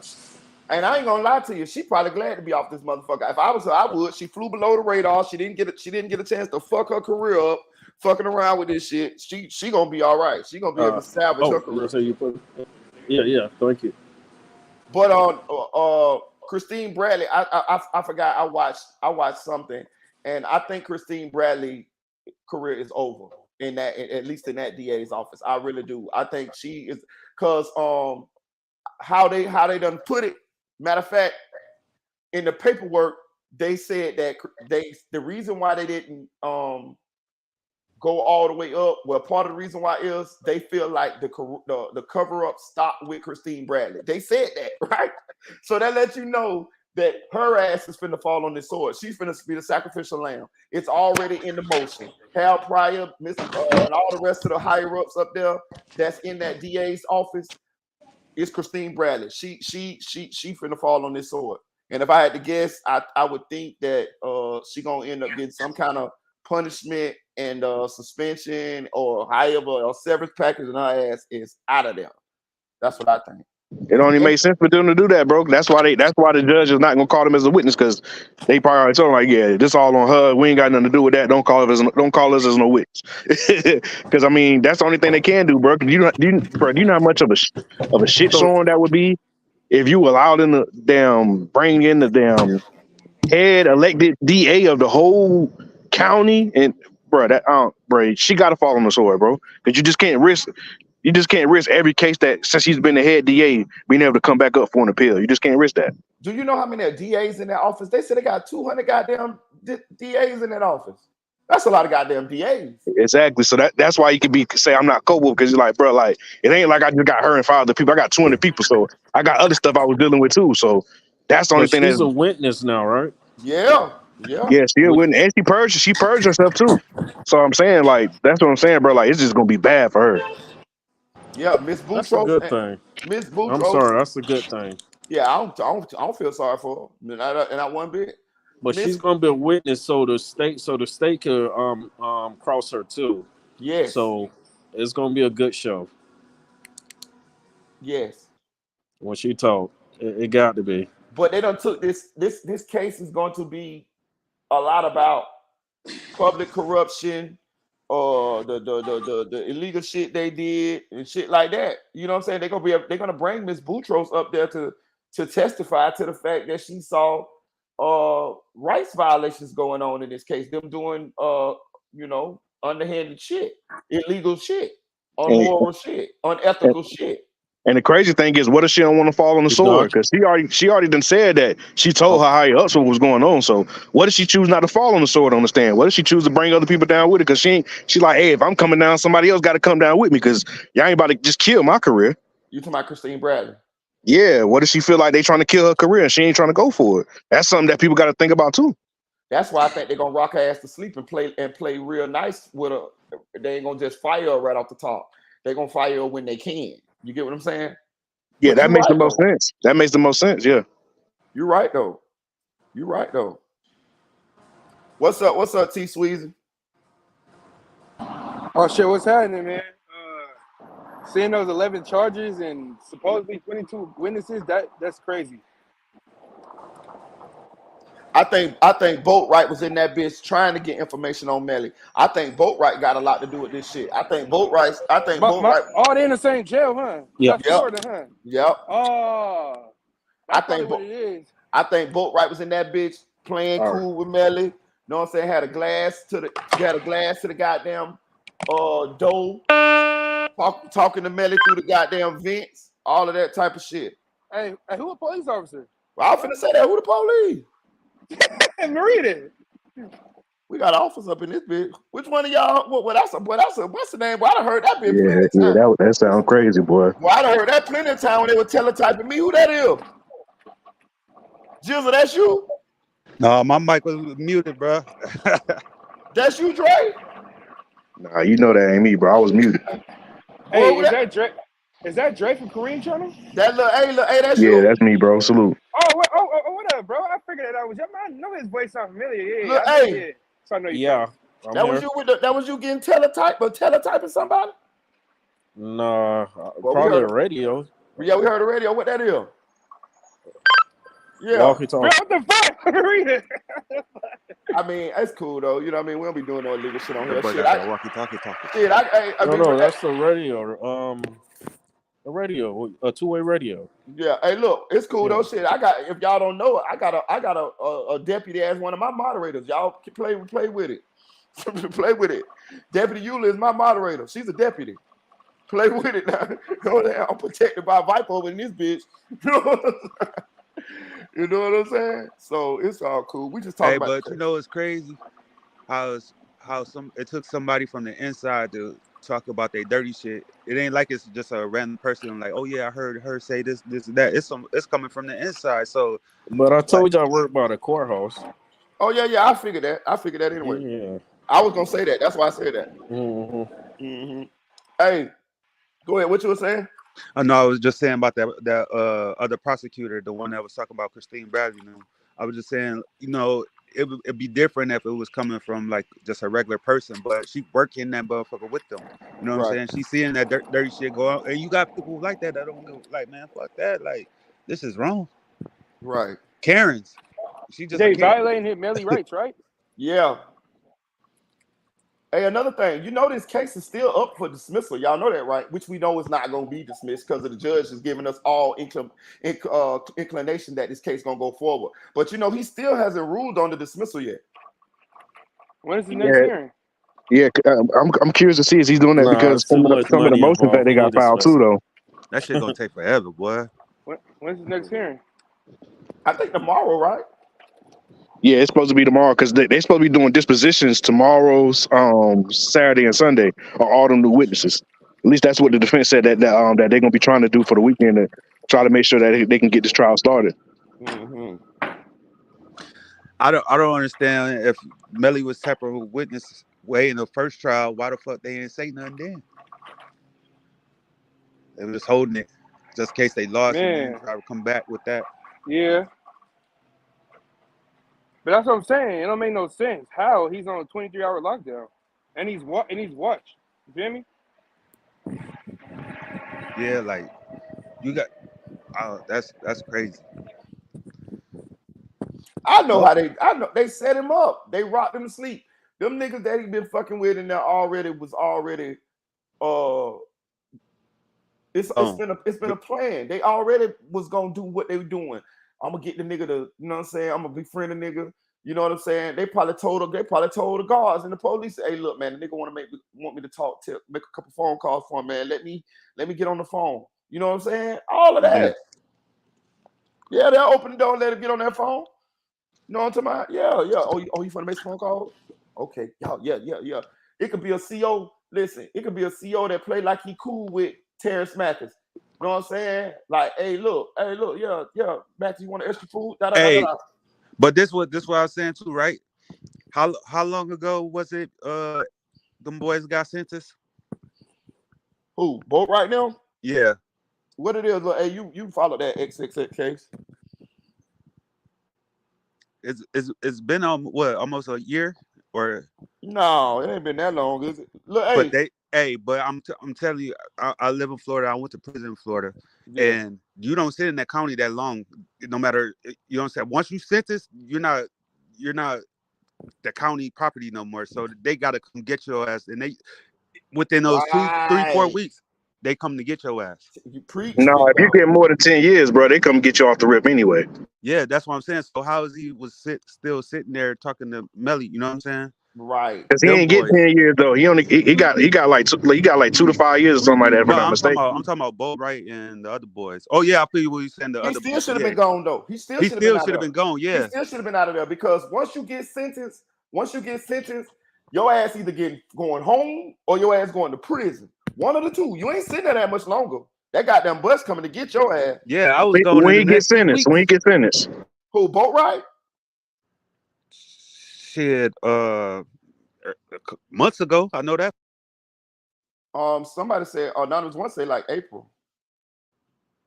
He should have been Yeah, so that gone. was around the time when Melly Trial was first started. So yeah, so that's probably where they got him from about April. He probably left around probably like June, April, something like that. So yeah, they still could get him for tampering Yeah, in that window. They let him sit in there to get some information, dog.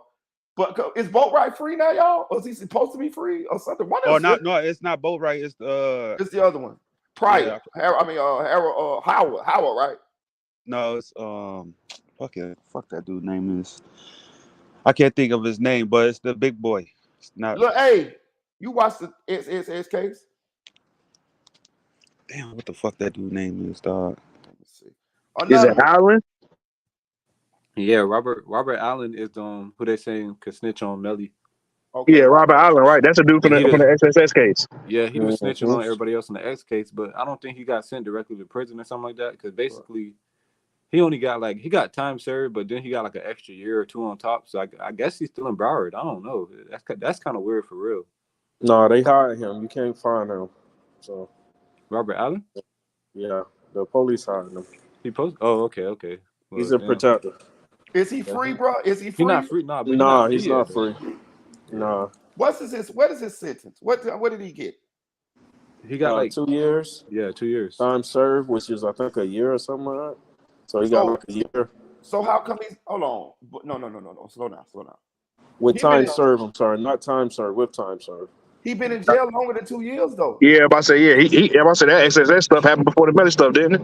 Right. Yeah, he got 2.5 years with a 20-year probation sentence. So he's free. Yeah. He's free. Not yet. Yeah, that means he would have been free before That means he would have been free before April, then, bro. Because if he got 2 years with time served, he had to get at least 5, bro, for it to be time served. Yeah.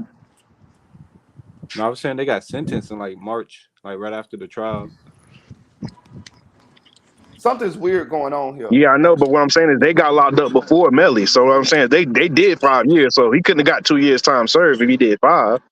They had to give him 5 years time served. Then No, I'm saying he got 5 years time. No. They could keep.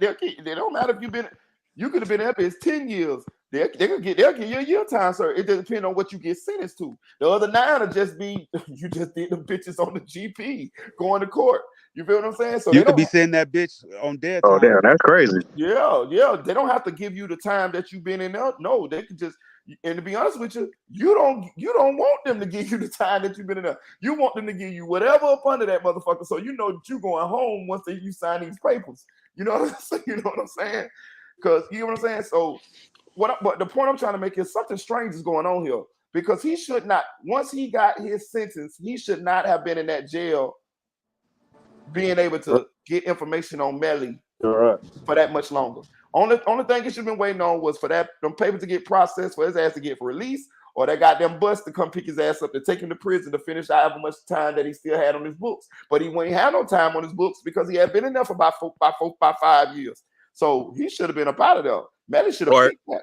Hey, or maybe they just trying to say that so they feel like, oh, this person is already testified against these 2 people. You know what I'm saying? His what's name will be credibility. You know what I'm saying? Credible. Yeah. Anything he say is gonna be credible because he already told on 3 motherfuckers already. Right. And you know what? I see how Melly got rocked to sleep. If this nigga already done caught time, I'm not gonna think he gonna tell on me. He got no reason to tell on me. That's what I'm gonna think. Because he already done got his time. He already got his preferential deal for snitching. But then I still want to fuck with him because he was Yeah, but that's all I'm saying. I don't think Melly would have fucked with him because he was snitch. But the other No. dude that they talking about, the other person, I could see him. He probably was just up in there, you know what I'm saying? And was looking that time because we don't Are really you know the telling background me? about the other dude. Are you telling me? But Robert Allen I'll be here at 2.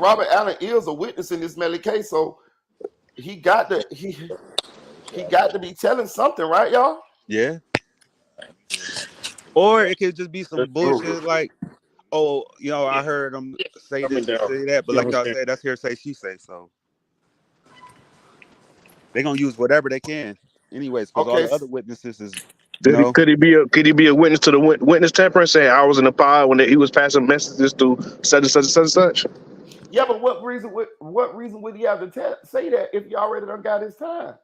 He just a snitch ass motherfucker, ain't he? right? Just tell him what Hey, he be telling. he did. Hey, look, he said I did it once, I'll do it again. Hey, Hey, look, you somebody He named also got trying to to get see. off that probation. You also got to see yeah. how long he was in there after Melly got locked up. You know what I'm saying? Because when Melly first got locked up, he probably thought he was good and was. Hey, send it because as soon as you get locked up for that shit, you can't talk to nobody like that. Hey, And that's probably why his phone privilege got took away because he was already doing that shit, talking to people. Jacqueline Howard say Robert Allen's sentence is 7 years and 20 years probation.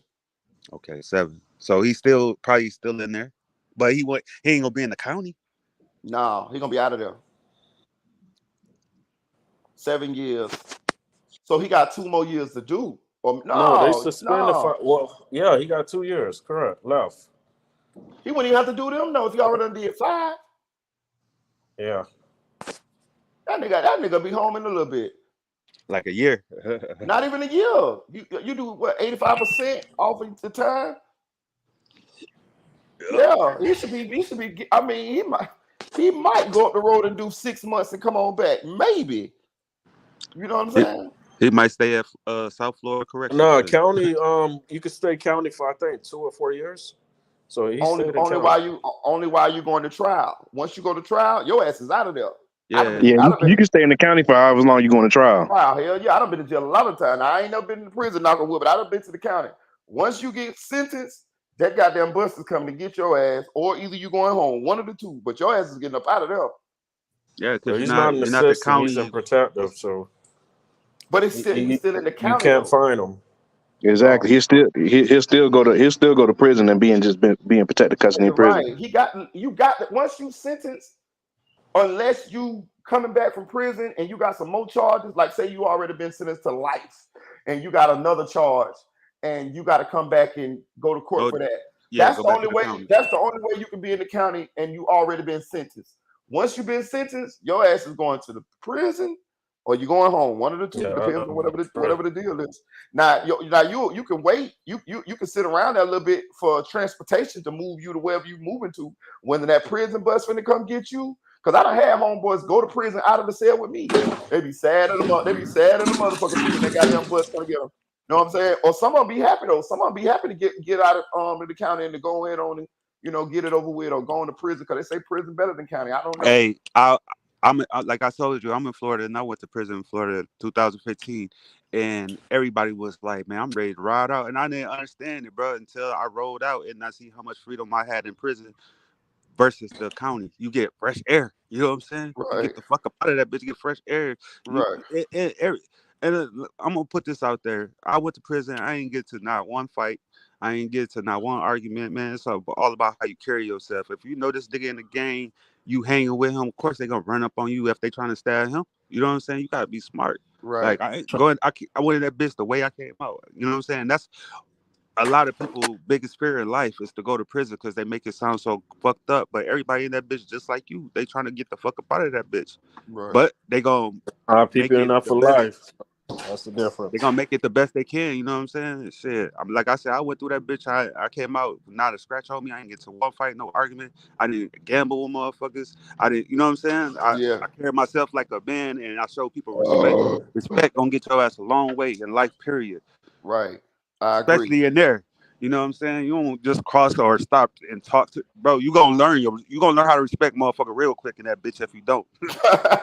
I'll just put it like that. You know what I'm saying? And you got knuckleheads in there and shit too, but it's all about who you really deal with. I probably one person to eat with, cook with, motherfucker, walk the yard with, talk about whatever the fuck we gonna talk about. I ain't have to have a lot of people or a lot of friends in that bitch. You know what I'm saying? I don't know these people. I'm from Michigan. I'm Right. locked up way in Florida. You know what I'm saying? So I'm Right. already by myself, not getting visits, no nothing. You know what I'm saying? But I seen how everybody hustle in that bitch. Everybody got something going on. First Right. person came to me was a person trying to sell some deodorant. I'm like, I'm not buying that shit. Putting that shit on my arm. It was some shit that he made up. Right. But it was like, you know, you adapt to anywhere. You know what I'm saying? And Yeah. I'm a person. I feel like I can get along with anybody. You know what I'm saying? Right. I know it's gonna be times motherfucker go to arguing with you, whatever. Now, when words get thrown out, I don't give a fuck. You can call me whatever you want, but just don't put your hands on me. You know what I'm saying? That's how I was always raised. As long as they don't put their hands on you, you good. Nobody never put their hands on me. You know, Right. nobody even really talked to me crazy because I ain't have to give a person a reason to talk to me crazy. You know what I'm Right. saying? Right. You have people in there, old white men. All right, well, where I was at, they was smoking like crazy. The guards was even coming and say, "Hey, look, if y'all gonna smoke in the bathroom."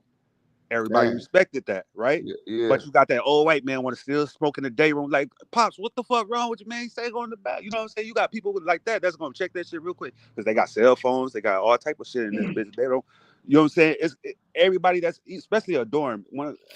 Everybody in that dorm come like family. You know what I'm saying? You know Yeah. the motherfucker came to me and said, "Hey, you talk to your people yet?" I'm like, "Nah, man, I ain't talked to them yet. I've been locked down for like 3 months. This was around Christmas, so that everything, the meals and all that shit had got stopped up when I first got to Florida prison." The nigga gave me a phone, let me call my people. He said, "Hey, just buy me a pack of batteries when we go to canteen." I said, "Yeah, I could do that." I ain't want to get on the phone because I ain't want to get caught with the motherfucker at first. You know what I'm Right. saying? But I wanted to talk to my people, so I did it. Fuck it. Hey, bro, I want to use the phone. Say, all right, as soon as dog use it, whatever. I was in the Good. back stall, scared in the motherfucker, but I got the call out. After that, I was ready to use that bitch every time. But I was smart. I was like, I'm not finna get caught on this motherfucker. But if I really need to use it, I know I can use the phone. You know what I'm saying? But I had, you know what I'm saying, the blue phone, If you which is don't the mind me vape asking, phone. how much time you did? I did 3 years. Mm-hmm. And then I went home on work release and shit like that. But, you know, you in that bitch with motherfuckers that did 10, 20. You know what I'm saying? Especially when you first get to prison, the South Florida Correctional Center. So, like, I'm in Naples, Florida right now. That's by Fort Myers, 40 minutes from Yeah, Fort I've been to Myers. Naples. Yeah. Okay. So, you know, anything down south, Broward, Miami, Naples, Charlotte, or Yo. anything down here, we go to South Florida Correction Center first before you go to your main camp. So anybody that's doing life, like them boys from the SSX, they all went to that same prison first. You know what I'm saying? Mm-hmm. And then they get sent wherever the fuck they want to Yeah, send you in Florida. it's a reception center. Yes, yes. So we got 3 of them here in Florida. One in like around Orlando, Orlando, you got one and then Orlando, one yeah. Yeah, one in Florida. processing or intake is what they call it. Yeah, Mm-hmm. you got Lake Butler and all that shit. So even if you get to sit to a prison up north, you got to go through all that shit. You know what I'm saying? Mm-hmm. Hey, it's just a funny funny story, right? Nah, I ain't never been a sucker. You know what I'm saying? Like I'll stand up for myself. I had a radio, right? I'm at Lake Butler. Anybody that know about Lake Butler, racist as fuck. They don't give a fuck about you. You know what I'm saying? But anyways, like I said, that's a reception center too. So I'm at Lake Butler. I go to rec. They call it mandatory rec. So you gotta go. So I'm watching these boys play baseball. They got baseball field. They play baseball. I got my radio on, but I got like one ear on, one ear off. I hear a nigga talking about how he just got 20 years. I hear a nigga how he just got life and shit. I'm like, damn, like, man, I need to start taking this shit serious because what if a motherfucker run up on me? I got my headphones on and shit. So I'm like, all right, I'm gonna leave my shit in the dorm tomorrow. So the next day, I leave my radio and shit in my locker, right? I ain't got too much because I'm transferring. I go to rec, I come back, my radio gone. I'm looking in this locker 3, 4 times. I know where this shit go. You know what I'm saying? But it's like, damn, who the fuck got it? Right? I don't know who got it. Nobody finna say shit. But whoever got it, they looking at me and they know like, oh, that nigga he ain't gonna say shit. If I don't say nothing, then I'm gonna be looking like a hoe. They gonna try to take anything from me. Right.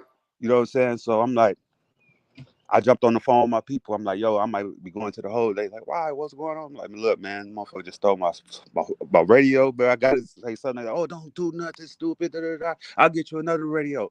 That's all I needed to hear. You gonna give me another one? All right, boo. but I still got to say something because I'm still, you know what I'm saying? I'm still in this dorm. So it come to count time. Everybody on their bunk and shit, whatever. They like, hey, big dog, sit down, sit down. I'm like, hey, I don't know which one of you motherfuckers took my radio. I see one of you niggas with my shit. I'm smashing you flat out. That's all I had to say. And I got back. They chill, big dog. We got what's next. I didn't give a fuck because I was getting a new one anyways, but I still had to say something. The next day, guess what? I was going anyway. So you know what I'm saying? It was just like, but it comes to time where you do have to say something because if you don't protect yourself, motherfuckers gonna come for you. They're gonna look at you like you some meat. For sure, for sure. Hey, I want to switch it a little bit. Yeah. No. I do talking about it's still about the case. I just want to switch it. How do we feel about damn what it was? Hold on 1 second, y'all. 1 second. Because the video that I had wanted to go over real quick. Let me pull it up. And I wanted to go over it with y'all. I had watched some rec before. Okay. Cuff Boys. That's what it was. Is it Cuff Boys? Or did I just watch the Cuff Boys? No, I just watched the Cuff Boys. Okay, let's go. Right. It was the dismissal. This the lawyer, you know, y'all. Y'all know we been checking him out from time to time. And this is whether we think this case gonna get dismissed, y'all. Yeah, he be dropping great content, my boy. Yeah.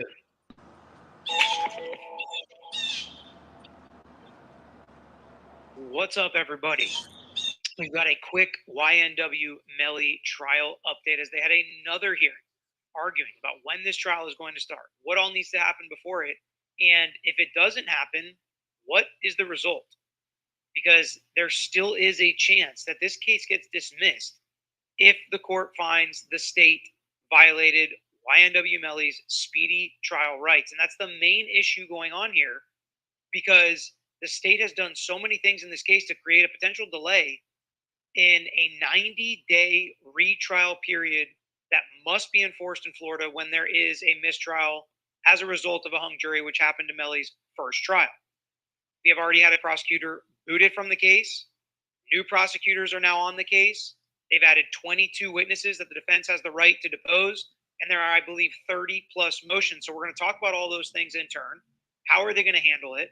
And what are we going to do going forward to make sure this case gets tried in a speedy time so that there's not a technicality that results in a dismissal in favor of the defendant in this case? That's what the state is thinking at this point. So hit that like button if you're still following the Melly case. And what I want to know, what questions do you have from this hearing? Let me know in the comments as we go, because we're going to continue to follow this case. It seems like there may be a long, drawn-out jury selection process. So the jumping off point here, we have a new lead prosecutor. She was here. She was in the hearing. She was making arguments. She was involved in them scheduling. But she said she got the case 48 hours ago and is not ready and needs time to prepare. And the state has a right to a speedy trial and a fair trial as well. Not a speedy trial, a fair trial as well. And the state needs the opportunity to prepare for the case. Now, the problem with that is, like many of the other delays we're going to talk about, 100% attributable to the state.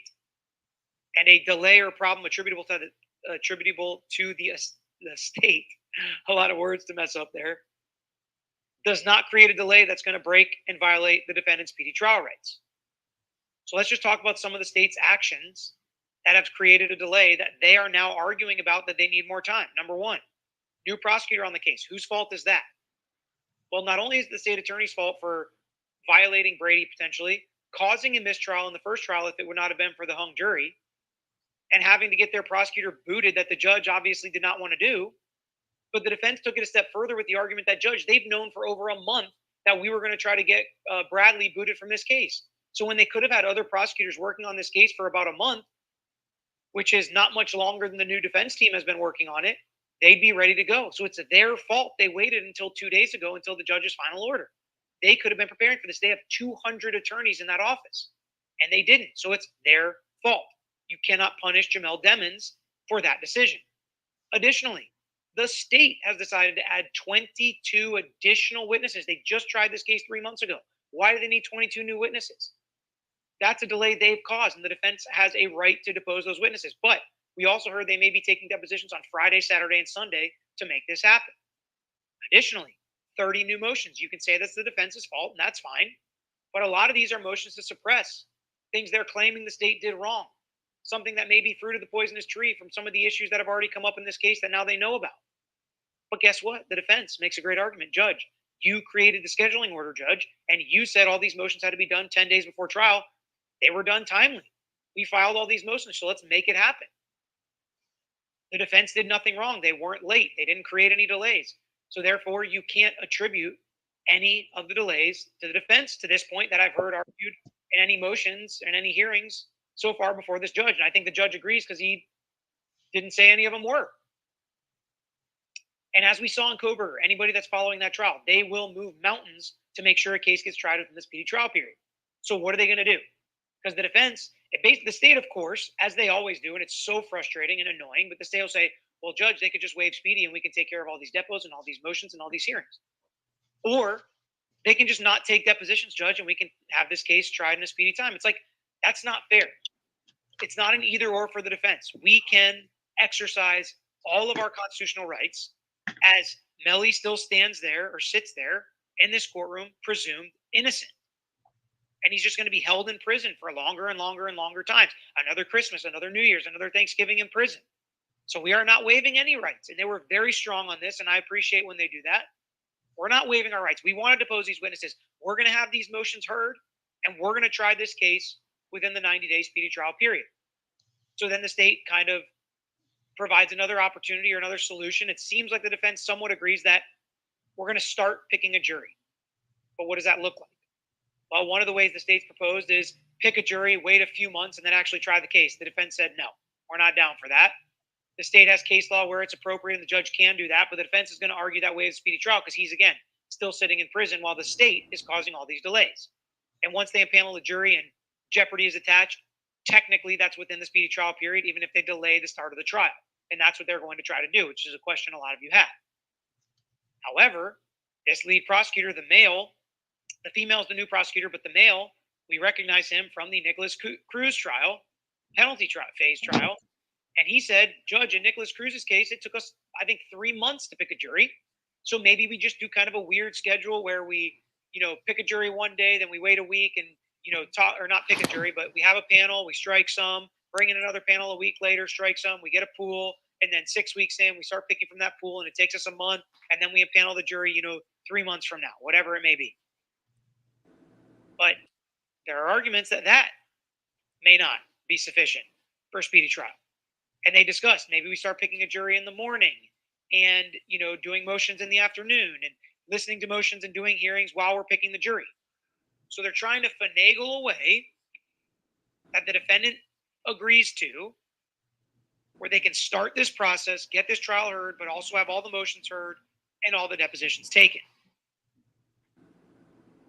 Because the state does not want to violate the defendant's speedy trial rights, obviously, but they want to be prepared for this trial. It's a big trial. That's what they said. We all agree. And this new female prosecutor that came in, I guess, has experience in other rapper-type cases similar to this. I've seen some reports on her already. So she's going to be qualified. She's going to be competent. She even said stuff, Judge, I want to make sure this is all above board. I want to make sure the trial is done right. I appreciate that. I respect that. It's not her fault. She was just assigned to the case 2 days ago.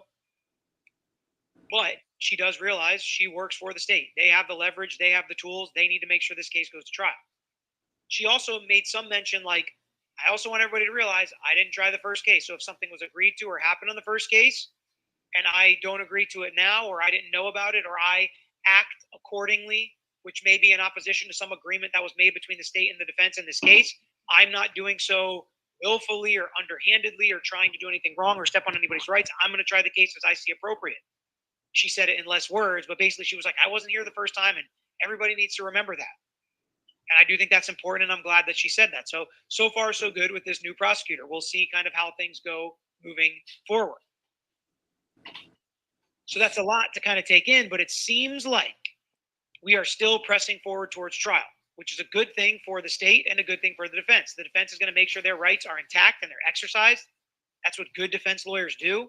And this case needs to go to trial within this speedy trial period. But on the state side, it's good that it's moving towards trial, so they're not violating YNW Melly's speedy trial rights, which is a horrible thing to do if you're the state attorney and not a just result. But number two, you don't want this case to get dismissed. You want justice for the victims. And if Melly did it, go prove it, and a jury will convict him of it if you have the evidence to prove it beyond a reasonable doubt. And that's how this case needs to be handled, appropriately on all sides, so that no rights are violated. But it was kind of an interesting, the audio was horrible. That's why I didn't play you snippets of the hearing. It was horrible. A lot of parts were even hard to hear. But I really want to know what questions you have. So let me know in the comment period and subscribe to our page so that you don't miss any coverage we have of the YNW Melly retrial. Coming up here, it's got to be soon. So we'll see. A lot of trials seem to be about to pop off in October. So we'll see what starts, what doesn't, and what you all are most interested in, which I can find out in the comments and by the amount of likes. So thanks for being with me. That's all I've got for today. Quick update on Melly. Until next time, I'm out of here. Thanks for watching another episode of The Lawyer You Know. If you enjoyed this episode, please hit the thumbs up and share with your friends who might be. Shout out to The Lawyer You Know. Y'all go subscribe to this channel if y'all want to. He be on his shit. So what y'all feel about that? That's what I want to segue into. Do you guys think that this case will be dismissed, or do you think that I don't think it will be, but what you guys think? Yeah, I don't think it's gonna get dismissed because like they got a whole all-star team for this man, boy. You know what I'm saying? Hey, they got the Parkland shooter DA. They got the Triple X DA. Who else they got? Y'all go ahead and answer that. I don't know who all the motherfuckers know. All I know is Miss Pookie Loop. I'm smoking on Pookie Loop. Cause I remember that the Parkland shooter, the legit little Nicholas, little slow jit. He tried to act slow, but I think they gave him a life sentence though. But that prosecutor did a good job though. Damn, but they trying to got an all-star team for this man Melly, but they trying to get this man out of there. It depends on how the motions to suppress go for some of the evidence trying to get suppressed. Because if they're able to get some of the motions suppressed to weaken the case, they might have a chance to get it dismissed just because some of the evidence, depending on what evidence they get throughout, might weaken the case. But more than likely, they probably gonna go to trial. Yeah, it's going to trial though. Yeah, so I think that's their last dig extra to try to get some of this evidence erased to weaken their case, and then ask for the motion dismissed. But it's gonna go to trial. And then I just heard the little lawyer dude on YouTube say they got like 22 new witnesses. Like, damn. 10 of them inmates. Coming out the woodwork. 10 of them inmates. Oh, they inmates? 10 of them. Damn. Them niggas been out milking Melly for that information. What? Trying to get that legal immunity. Yeah, I'm thinking they either gonna try to testify to the witness tampering or his gang involvement. Oh, it could be that gang involvement inside the county jail too, though. And the crazy part about it, we don't know what they're gonna testify to because the defense had a chance to depose them. Because we won't get that anyway. We won't get that to after the case. Well, what they said, right? No, we'll get it before. Yeah, we'll get it before. Once they depose him, it becomes public record. Right, we'll get it before. Shit, we might got a motherfucker that same Melly told him he did it. We don't know.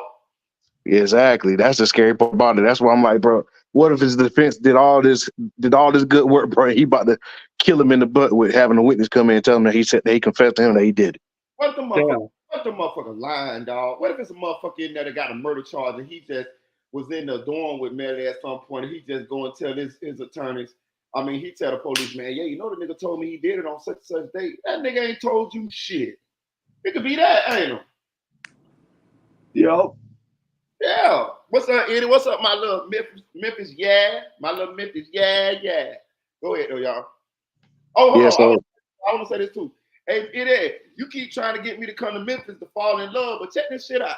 I did a little research, right? They say the murder rate across the country has dropped in all of the big cities, LA, Atlanta, Chicago, Florida, everywhere.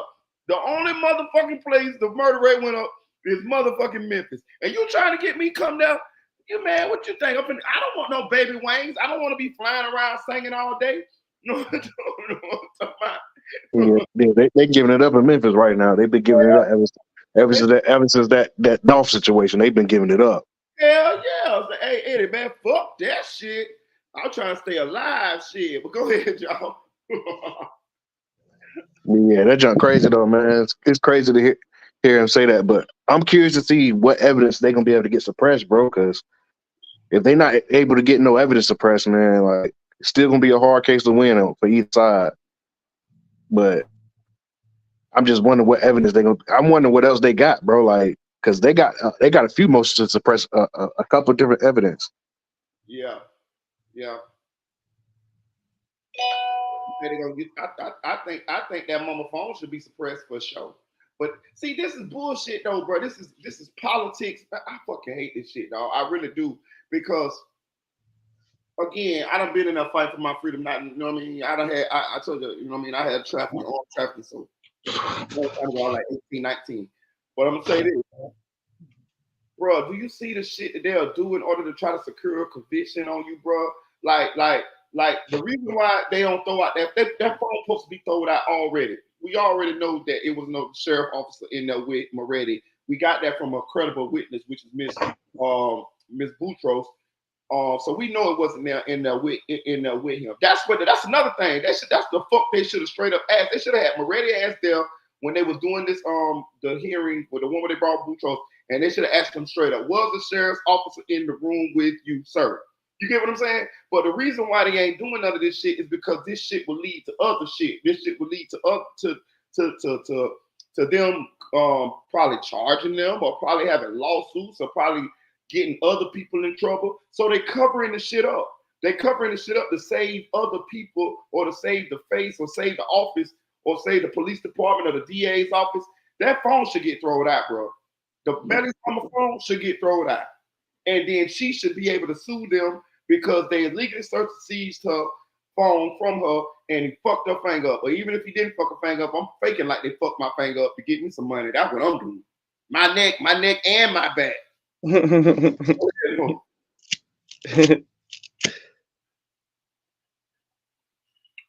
Go ahead, y'all. What y'all got? Yeah, that's what I'm curious. Like I said earlier, bro, that's what I'm curious to know. I'm curious to know if her phone records get thrown out, does that include Melly's record because his phone is in her name? Right. So what would be the prosecutor's argument then without them phones? Like what would they say?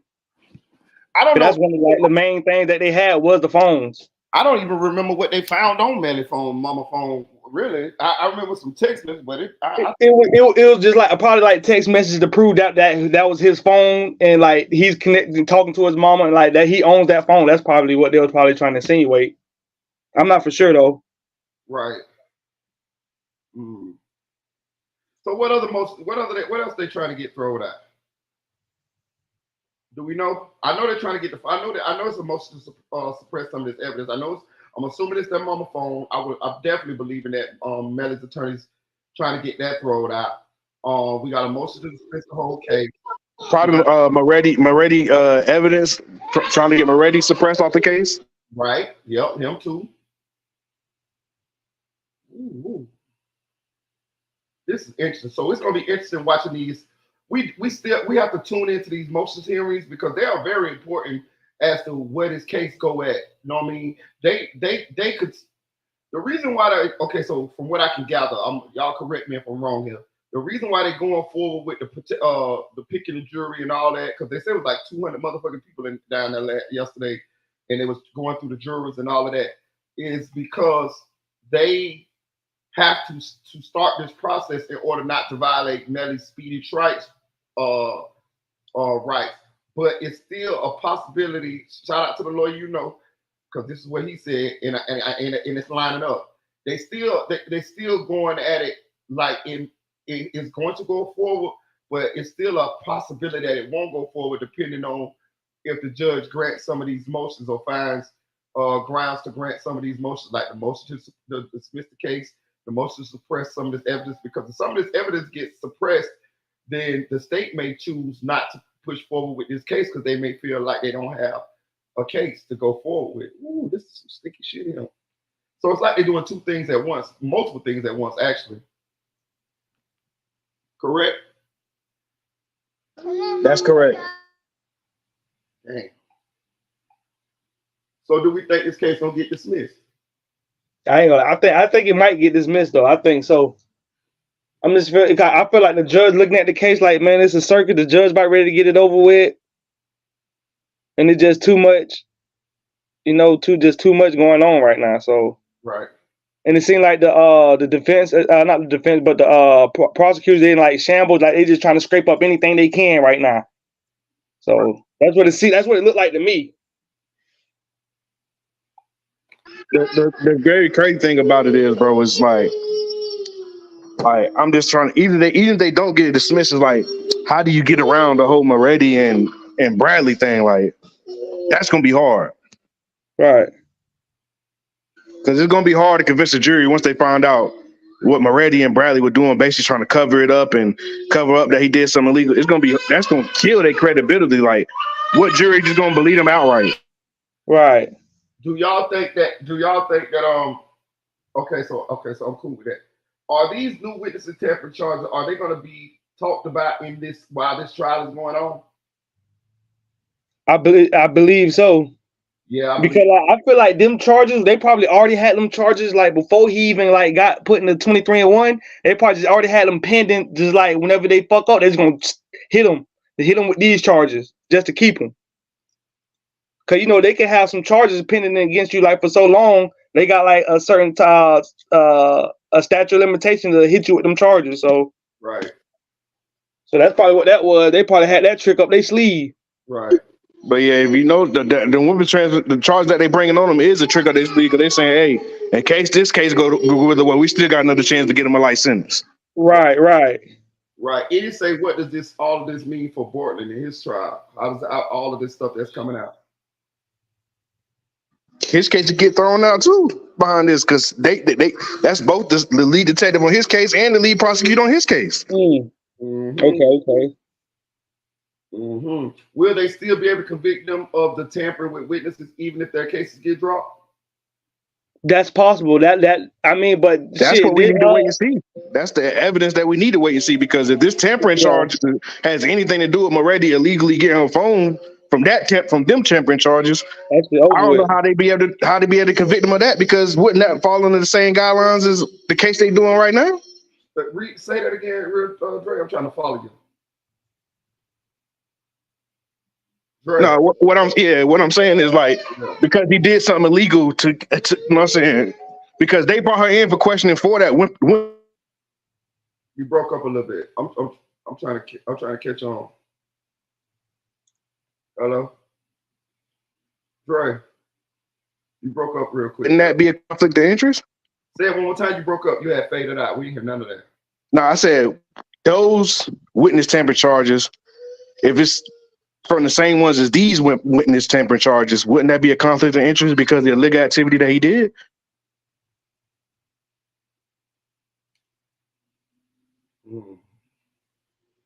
I'm trying to think. Okay, I'm trying to think because he did the illegal shit, right? But yeah, and remember, Bucho said they was questioning his mama for witness tampering.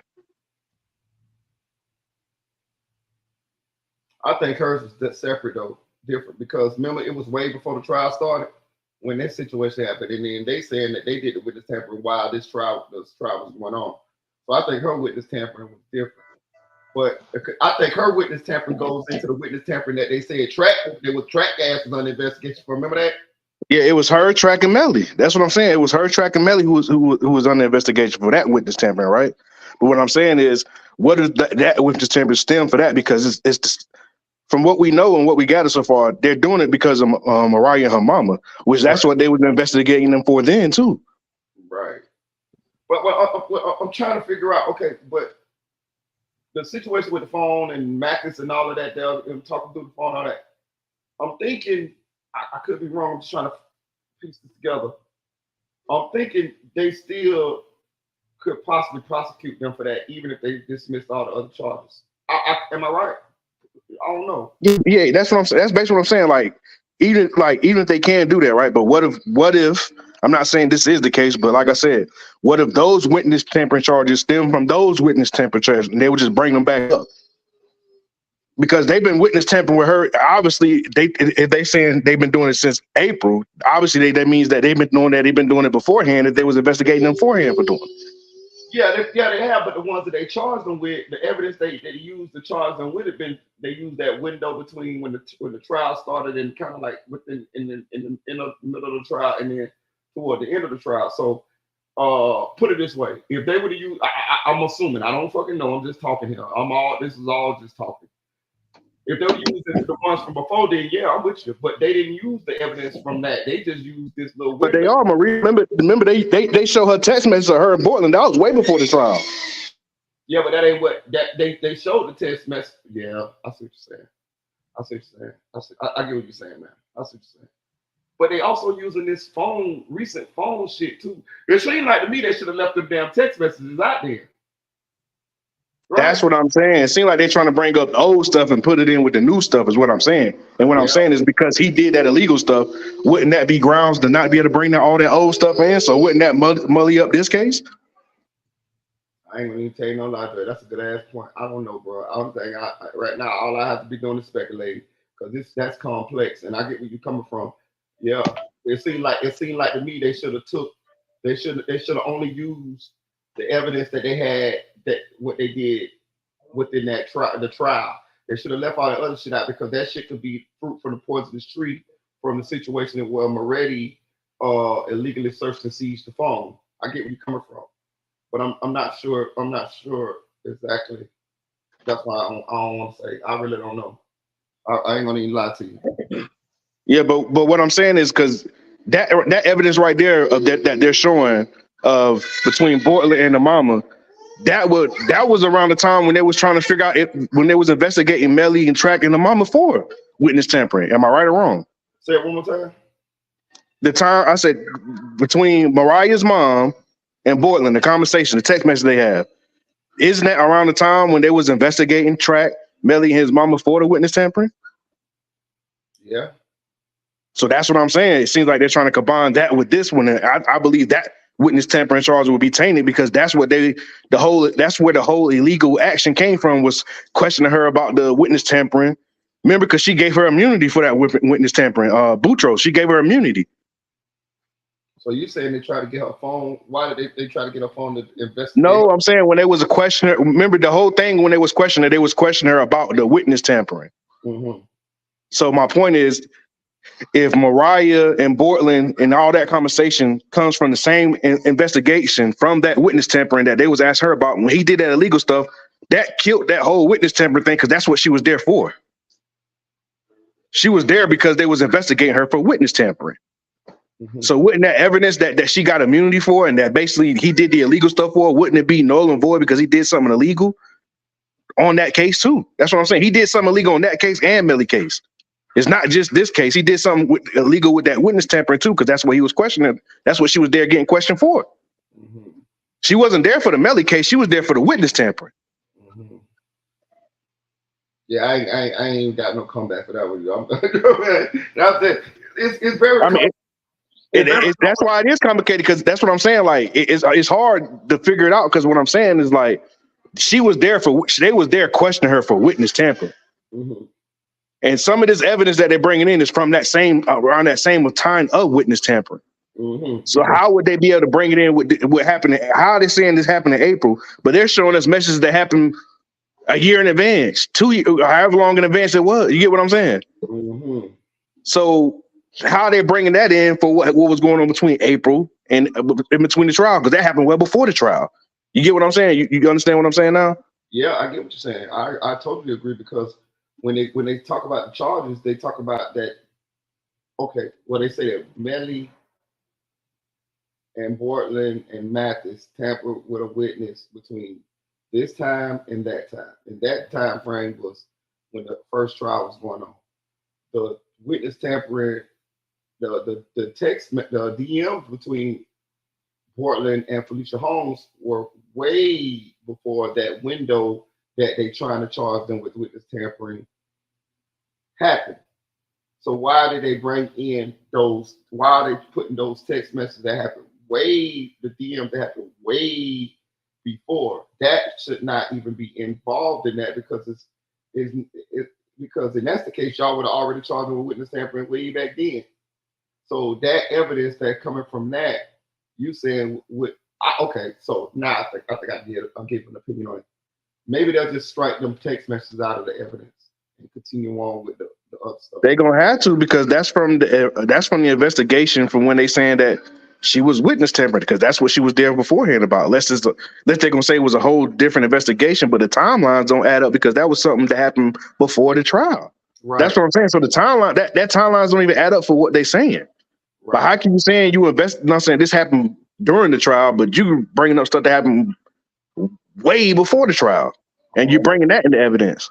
So it makes it seem like they knew that he messed up on that case, so they brought up a whole new different one, trying to bring the evidence in on a whole different one. Okay. Is what I'm saying. Maybe this what the angle is. Again, I could be wrong here. Maybe they want them goddamn that damn DM to be read in front of that goddamn jury, and they stole them bitches in there, and Slick tried to use them for witness tampering. But because even remember the DM, Boylan didn't say shit. He said chill, mom. In that DM, you get what I'm saying? So exactly. Unless they deleted some stuff or they didn't show what else he said, you know what I'm saying? But it looked like all he said was chill, mom. Right. So it looked like they trying to throw that, get that. Either way, I'm with you. It seemed like that shit don't got nothing to do with this new witness tampering charges, and it shouldn't even be in there. So it looked like they trying to throw that motherfucker in there because that statement that she made in them DMs is very damning. And I think they want to get that shit read in front of a jury. I think they want the jury. They do. They try to bring it in beforehand, and the judge won't let them. Right. Exactly. And I think they trying to get that shit in front of a jury. And I think Melly's attorneys need to be smart about it and get that shit suppressed out of this new charge. If y'all gonna charge us with witness tampering, y'all need to go on the phone situation that y'all got between Mathis, Boylan, and Melly, the recordings of the conversations and whatever else. But that's the statements that Felicia Holmes made to Boylan prior to the case even going to trial. That should not be involved in this new witness tampering charge. That's what I mean. From what my knowledge, it's very complex, but that's what I think should have happened. Because I'm with you. That shit don't got nothing to do with that time frame that they said that they was witness tampering. They said they witness tampering between April or some shit, June or April to April and July, between April and July, the time of the trial. Right. So my point is, how you bringing something that happened a year in advance and bringing it and saying that this is the evidence for them witness tampering in April. And it was you been had that evidence, and if you witness tampered way back then, why you didn't charge him? If that evidence, because you tried to bring that evidence in the first trial, and the judge won't let you. So that's what I'm saying. That's why I'm like, even if they bring it in, wouldn't that be fruit? That's what I'm saying. So basically, wouldn't that be fruit of the poisonous tree? Because all the witness tampering evidence that they had from when they did that investigation with his mom, and he did the illegal search and seizure, that should affect the witness tampering charge too. At the very least, it's inadmissible because evidently it wasn't enough for you to charge him with witness tampering way back then. Exactly. So even if it ain't fruit from the poison tree, it's still inadmissible because it's not enough evidence to charge him with witness tampering. Because in that case, you should have said Portland been witness tampering since whenever them DMs was happening. You should have went from then to now. You see what I'm saying? But you didn't. You said from the first trial to the end of the first trial. So evidently, either that wasn't enough evidence for you to charge him with witness tampering because you would have already charged him with witness tampering, or it's inadmissible. Either way, or fruit from the poisonous tree. Either way, I don't think it come in. I think they slide it in, and maybe that's one of them motions too. That Melly. So my next question to you is: do you know is it a way you could look up all new 7 of the charges that he got? Do he got multiple witness tampering charges, or is it just one? Okay, so they might be able to throw one of the witness tamperings out with that and then still keep that. Okay, that makes sense. Got 4 witness tampering charges, bro. I'm talking about, and it's all the same. It's all worded the same, but I'm thinking they're different incidences. You get what I'm And saying? one of them incidents might be what they're showing with the text message of him. So that's one of the things that they might be able to get thrown out, but they'll still be able to bring in the other. Gotcha. Okay. But I'm with you though. It took me a little minute to go. I'm talking about I had to get the little hamster on the wheel for that one now, boy. I ain't gonna even count, boy. Yeah, because I was just thinking, I'm like, because like I was just thinking, I was like, how are they tying in the Bortland and her mama conversation that happened way before the trial, like, right. and bringing in and saying that's tampering from April, and I'm like, how are they tying that in, like, right? Because they tried to bring that, like, I knew they tried to bring that beforehand. The judge would let them. So I'm like, how are they trying to tie that in now? And if they had evidence of witness tampering then, why wouldn't they tell the judge then they was witness tampering? Right. That's why I'm like, like a lot of people say, oh, he going down for it, but me, I'm like, this might be more of a witch hunt, just trying to, oh, we got dirtied up, so we gonna dirty them up, and we just gonna basically play politics of damn popular opinion, like, oh, we both doing something dirty. Look at both of us doing something dirty, but his is more dirty because he's a murderer. Right. Hey, look, hey, hey, Dre. It sounds like them kids in the background purging, my nigga. Hey, yeah, my damn daughter, she over here hungry, man. I just changed her diaper. Now she want me to come over there and play with her. Hey, them kids in that bitch purging, my nigga. You know what I'm talking about? They in that bitch, don't talking about playing sword fight. You know what I'm talking about? They in that bitch painting each other's face. You know what I'm talking about? They in that bitch. They paint each other's face. They in that bitch. I'm talking about everybody out there be playing cowboys, the Indians. They got the little, the little guns with the little sticker thing. They shoot the little things and the little arrow stick on the wall. They shooting them bitches. I'm talking about. Them motherfucking kids purging in that bitch, boy. I'm telling you, they might have them kids, nigga. Them kids, by the time you get back to them children, them kids might have tattoos on their head. No, I'm right here. I'm right here in the living room watching her. She just see me and she want me to pick her up, so she keep crying like, "Bro, come pick me up! Like, I see you." Hey, ladies, this what happens when y'all leave the kids with dad. You know, somebody be all kind of hell breaking loose in the house.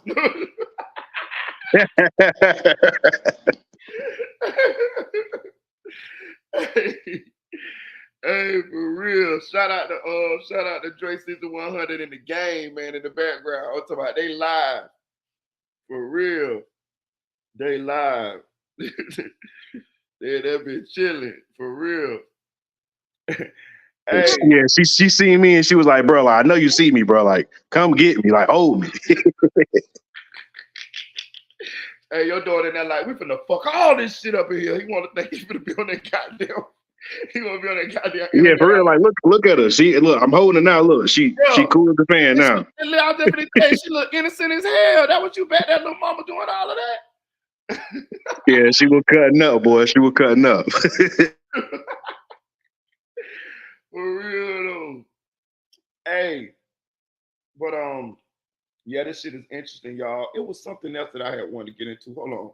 It was another video that I wanted to play real quick. I had went and watched them really quickly before, so I could have them in my history. Okay, so okay, Law and Crime. Law and Crime got one. It just say y'all don't care what the kids do as long as the house ain't on fire. Nobody needs the police. I swear, for real, we be letting them motherfuckers purge. They be all right. Shit. Them kids, I'm telling you, and then think about it. When mama get home, everybody get quiet. Goddamn daddy get quiet, the children get quiet, everybody get quiet. Mama looking around, seeing the shit in the right place. You know what I'm talking about? You know what I'm saying? Oh yeah, look, you always got to make sure that it's almost time to call. Yeah, let me touch up, clean up real quick, get everything ordered. Yeah, for real. Mama go inspect the baby, looking at the baby, seeing if all the toes and fingers still there, because daddy might be done went to sleep and all type of shit. You know what I'm talking about? The baby just running around that bitch. The baby in that bitch cooking her own noodles. You know what I'm talking about? Nah, I got my three youngest with me. Ain't none of them old enough to cook noodles yet. So yeah. All right, let me see what Law and Crime said real quick. Melly, a new face, will represent the state to prosecute the South Florida rapper's upcoming retrial. Assistant State Attorney Alexandra Buckaloo will now take the role of lead prosecutor, and she's no stranger to trying high-profile cases in Broward County. She was on the same prosecution team that successfully tried a case earlier this year. The trial of 3 men who were later convicted of murdering another Florida rapper, XXS Tentacion. Michael Boatwright, Dedrick Williams, and Trayvon Newsom were each handed life sentences in April for gunning down XXX Tentacion in June of 2018. Buckaloo's new role comes after prosecutor Christine Bradley was recused of her role as prosecutor after it was revealed she didn't share information with Melly's defense team about a claim investigator Mark Moretti. Bombshell claims came out in court last week with Assistant State Attorney Rose and Bradley herself and to testify about the claim. So what was the claim? It stemmed from a 2022 incident involving Detective Mark Moretti seizing the phone of Melly's mother. According to Michelle Rose, Moretti asked the deputy to lie about being present during the execution of the search warrant. Do you say anything to Moretti? No, I don't say anything to Melly. I leave the room. I'm done with the statement. As far as I'm concerned, I'm done investigating this case. Why? Because I don't work with detectives that solicit lies. So, is that true that Detective Moretti said to you that what he said was a joke? No, what was intended to be conveyed was that Deputy Gorell, his response was flippant in nature. That was the joke aspect of it. Okay, so there's somebody from your office sends out a Brady notice in this case, not authorized by you, correct? That is correct. And in that Brady notice that I just showed you, you're saying that there are incorrect statements of that. That is correct. And the incorrect statement is that you were not told by Moretti that he was joking. That is correct. The indication has always been, and if it was inartfully conveyed in some point, the indication has always been that Deputy Gorell responded in a very flippant manner when asked about showing up. To Deputy, to Detective Moretti. Does he say that in his criminal court? I don't believe so. Okay. So, flippant manner came from Moretti, and somehow you communicated that Moretti said it was a joke. I did not say that Moretti said that he had made a joke. Give me a second, bro. Give me a second. So you never made the statement that Moretti said he was joking? My statement was, at all times, and if it was ever not clear or misinterpreted by whoever was listening to it, was that Deputy Gorell made the statement that was of a flippant nature. Melly's defense team did not find out about the incident until nearly 2 months after Judge Murphy declared a mistrial in Melly's first trial. Judge Murphy later ruled that Bradley be removed from the case out of an abundance of caution, as the defense plans to call her as a witness in the upcoming retrial. Now Buckaloo will be taking the helm. After taking on the new position, Buckaloo asked Judge Murphy for an extension to early 2024, citing that Bradley had been on the case for years. Myself and I'm on the case, we just got this 48 hours. We know nothing.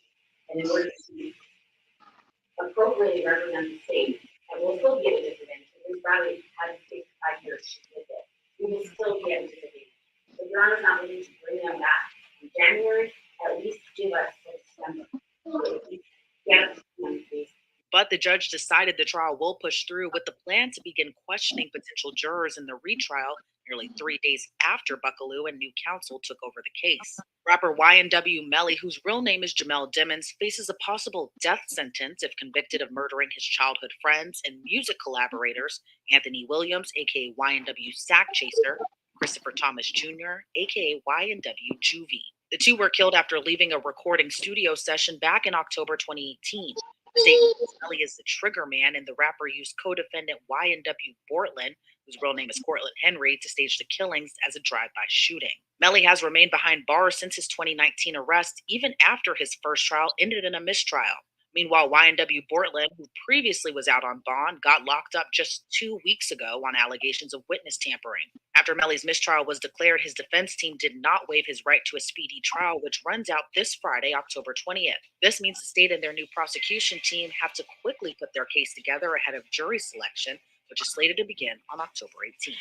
Jury selection for Melly's retrial could take weeks. The plan is to bring in more than 100 potential jurors Wednesday and Thursday to begin the process.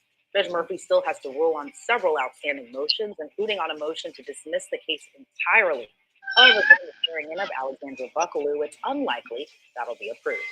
Reporting for Crime Network, I'm Elizabeth Knoll. Hey, Elizabeth, man, you kind of look good there, girl. I see you, girl. For real. You up there for a little bit. Hey, hey, damn, I had this on. Oh, listen, this I think another thing that we forgetting too. Y'all know that it was 11-1. It was 11-1 for guilty, but it was for manslaughter. Remember that, y'all? Yep. Yeah. Not saying that the next jury will feel the same way, but I think we forgot about that a little bit. Like, you know what I mean? Like it was.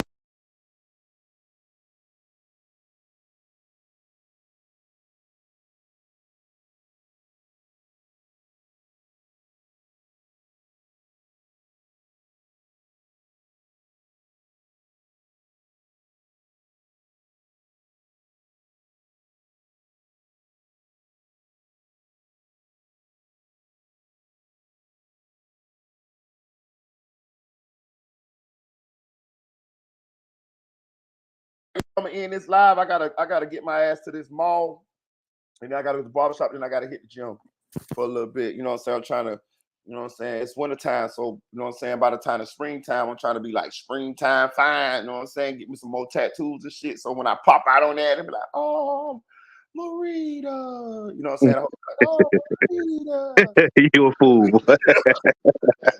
Hey, salute to you though, bro. All Hey, right, and one thing just before we go out, bro, like yeah. you hear how she switched her story up even on the stand? She said that Moretti didn't say anything, but then in one of her response, she said what the officer did was respond in a flippant manner to what Moretti said. So when she said Moretti did say something, but the next she said he didn't. Right, and she trying to throw it on that other goddamn officer too on the low key. He need to come up in there and say all these bitches lying for real. See, that's why I don't like that whole situation. You didn't have Moretti coming in and talk about it. You didn't have the officer coming there and talk about it. You just only had Ms. Boutros, which is cool. But you and Christine Bradley. You didn't let Harold Pryor come in there and talk about it. This thing, if they would have just did a little bit more due diligence, we could have uncovered what exactly happened.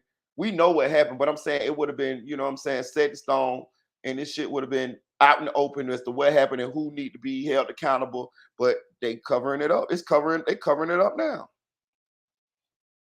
You know, I don't understand that. I don't understand why Moretti didn't come in there. Why did they not call Moretti on there to say whether it was an officer in there or not? Right? Exactly. That's something I was wondering too. Like the case is about him. He wasn't even there.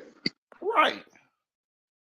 You know what I You mean? would think that the state would have wanted to call him as a witness, but obviously they know he did something wrong. That's why they didn't want him to be there. They didn't even want Bradley to be there. They try to get Bradley not to be there too, though. Look, if you think about it. Damn, so did. Listen, I don't know who would do it. Maybe it's Melly's defense team or whatever, but they need to get in contact with the federal government and get that whole goddamn state attorney's office investigated and to get that police department investigated because they definitely didn't do even a thorough enough investigation on the Brady violations charges. You know what I'm saying? Like, bro, like the police, that dude Moretti actually be charged with a crime, bro. Like I seen somebody talking about that too. They didn't even charge him. Like he could have been charged. He could have been charged with theft, battery, strong arm robbery. These are charges. The police cannot just do shit to you, bro. They go to jail too. If a police walk up to you right now and take your phone out your hand without a search warrant, that is motherfucking strong arm robbery and theft. He can go to jail for that. Right then. His ass will be booked tonight. I don't give a fuck if he in uniform or not. They chose not to even charge this man for this. You know what I'm saying? So That's wild. I think the federal government need to get involved in this and investigate that police precinct and also to investigate that DA's office. I don't know if they will. I don't know how they go about sparking an investigation, but I think Melly's attorneys need to get on it. And they, you know what I mean? And it may look a little crazy because they actually have a client that's being prosecuted by that attorney's office, but they will have facts. They got Ms. Boutros. Ms. Boutros is the key to everything. She's credible as fuck. You know what I'm saying? Like you can't get no better than that. You got a published corruptions DA who's telling on the corruption, the unethical stuff that she's seen go on in that office and in the police department. That's all you need. All you need is Ms. Boutros. She's gonna get right in there and tell it all. So Exactly, bro. Exactly. But salute to you, bro. I know you got to get on out here, man. yeah, It's a salute to you, pleasure, bro. like always, my brother. Yeah, man, I appreciate you too, man. I appreciate you, man. I appreciate you, man. Salute to you, bro. Salute to Dre, 6100. Shout out to him. Shout out to T Sweezy. Who I was on the panel, man? Who I was trying to think who I was on the panel, y'all. Shit, I can't remember. Shout out to Lil A. Shout out to Ashley. I'm trying to think who all was on the panel so I can get them shots out. Shit, I can't remember.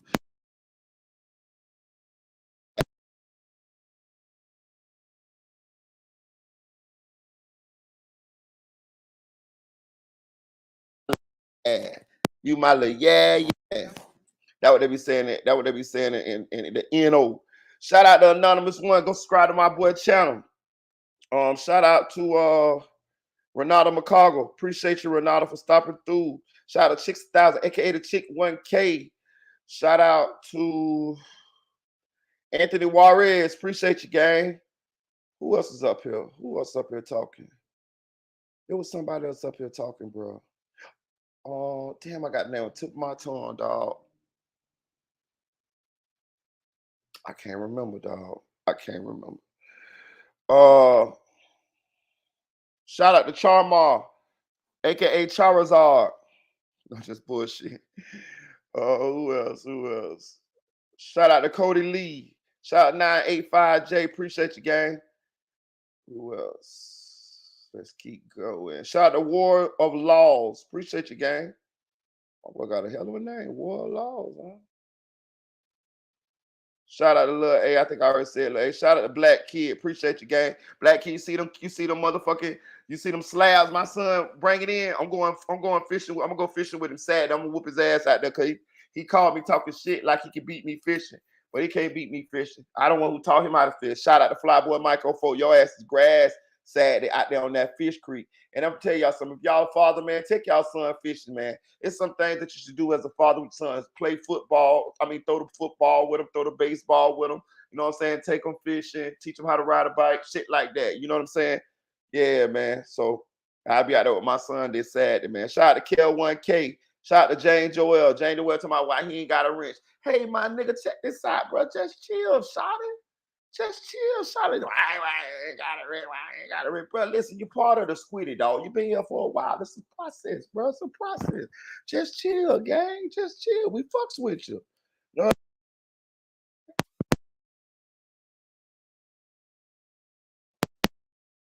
The South Florida rapper's upcoming retrial.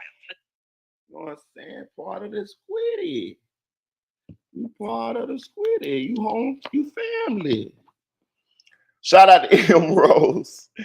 Appreciate the M Rose. M Rose be every goddamn way. I be on other people's channel. I seen M Rose on Mickey True. Oh, that's nothing. Shout out to Mickey True, man. Y'all go subscribe to Mickey True channel. Shout out to Music 101. Go subscribe to Music 101 channel. Go follow me on Instagram, Marita Boy 1 MERITABOY with the number 1 MERITABOY with the number 1. Follow me on Instagram. DM me. Let me know who you are from YouTube. I will follow back. I will accept you. And that way, but DM me first. That way, I know who you are. You know what I'm saying? Follow me on Instagram, DM me, and I'll follow you back. You know what I'm saying? We're trying to get the internet, the DM, the Instagram popping. Shout out to Deputy Eula. Shout out to Nephew for Real. Shout out to Jacqueline Howard. Who else? Shout out to Jesus Save Me. He sure saved me. I like that name. He sure saved me. Shout out to Jesus too, man. Thank you, Jesus, for everything that you've done for me, man. I appreciate you and my family. Thank you. And I pray you keep on protecting me, blessing me, watching over me, giving me strength, giving me wisdom, giving me guidance. You know what I'm saying? Thank you, Lord. For real, for real. Your blessings is not wasted on me. Trust me. Shout out to Kay. Who else? Who else? And I want to extend blessings to you guys too and y'all families, man. Jesus bless them and their families, you know what I'm saying, and their loved ones and them, and you know what I'm saying, and all of the good stuff, man, for real, for real. Shout out to Luma Negro. Shout out to Raw Nature, my boy from Estonia. Shout out to Nate Said It. You know what I'm saying? Shout out to Haley. Shout out to Megan. Shout out to Kenny. Shout out to Chevy. Who else?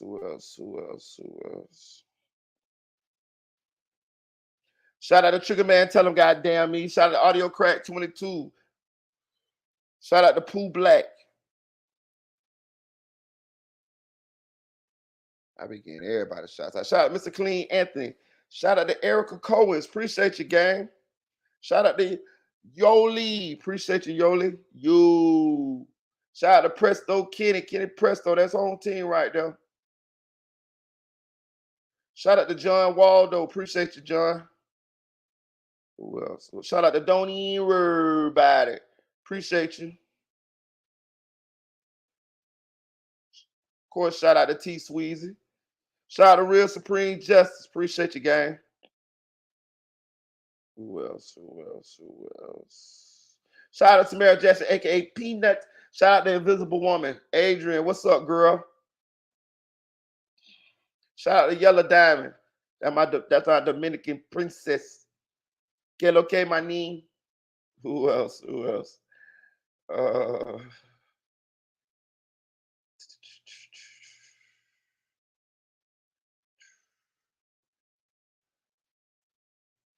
guess that might be about it, y'all.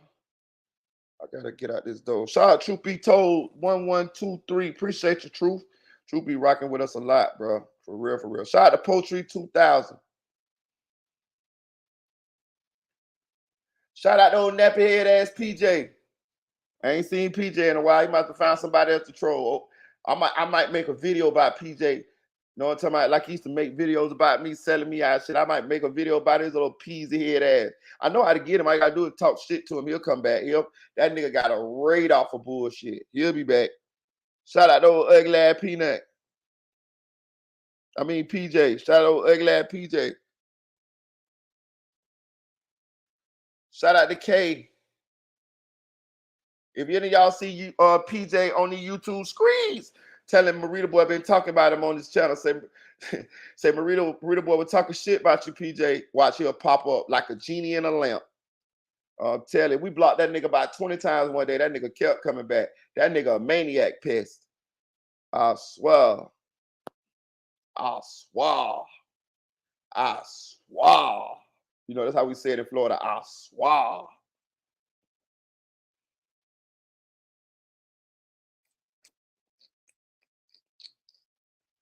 I'm trying to find some more y'all. I'm trying to get all y'all shots out, man. Shout out to Jizzle Customs. That's what it was. Jizzle was on the panel. Shout out to Jizzle Customs. Appreciate you, Jizzle. I'm glad I went through with the comments so I could have gave Jizzle a shout out. Shout out to Munda. Appreciate you, Munda. Munda say, don't forget about the Strong On 2.0 case. I got you, Munda. I appreciate you, gang. Shout out to Munda. My boy want me to do a video on Armstrong and them. I'm with it.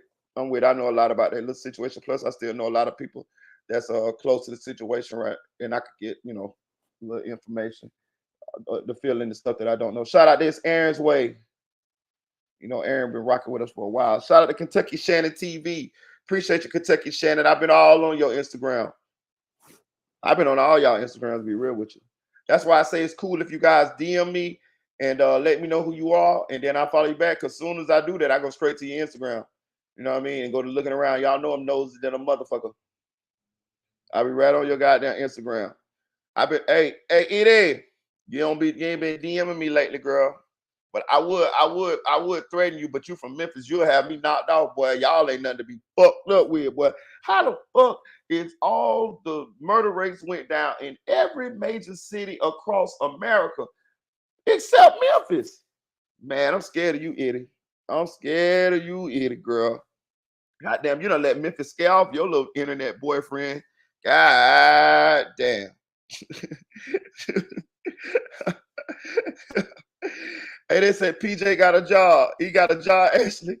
PJ, little pointy head ass got a job. For real. Shout out to T Carter. Much respect to you too, man. I appreciate y'all. I appreciate them. Shout out to Ursula Amos too. Ursula always be giving us good words of encouragement when she comes through, man. Blessings to Ursula Amos and her family. For real. Edie say we are nice people in Memphis. I know. I believe that. I believe that. I believe that. Listen, let me tell y'all something. I'm enamored by the Memphis culture, by the slang, by the way they talk, the things that they do. I'm definitely admirer, you know what I'm saying? And I definitely is tempted to come to Memphis. Like I want to come to Memphis. This is a historical place, you know what I'm saying? But boy, every time I turn on the news or look around on these YouTube screens, y'all is unaliving motherfuckers. You know what I'm saying? Like, we got to meet in Atlanta, dog. We got to meet in the A, baby. We got to meet in the A. You know what I mean? Meet me halfway. Let me know you. Let me know it's real, goddamn it. You got to travel. I got to travel, goddamn it. You know what I mean? We got to be safe, goddamn it. I'm telling you, shit. Memphis a motherfucker. When I seen that shit, I immediately thought about Eddie. I seen it yesterday. And I say, damn. She talking about getting me coming to Memphis, and this is the only city in America that the murder rate went up. Oh hell no, no. Hey, Renato McCocker saying, Duval, you better hope you make it to try for real. Duval rough too. Hell yeah, Duval rough. Yeah, y'all nice people. Shout out to Memphis, man. Hey, she said, well, where you want to go to Atlanta? God DM me, girl. We can't have them all in our business. You know what I'm saying? I'm gonna be in Atlanta. You're gonna be in Atlanta. We're gonna be hugged up, laid up in Atlanta. I'm gonna be blogging and shit. You're gonna be in the comment section like you in Memphis. I'm gonna be blogging and shit like I'm Wayland, Florida, bitch. We laid up together, bitch. Talking about legs so across each other, bitch. Talking about tied in a motherfucker from Sack Chaser Draklin in that bitch. I'm out of here, y'all. I'm out of here. Chill.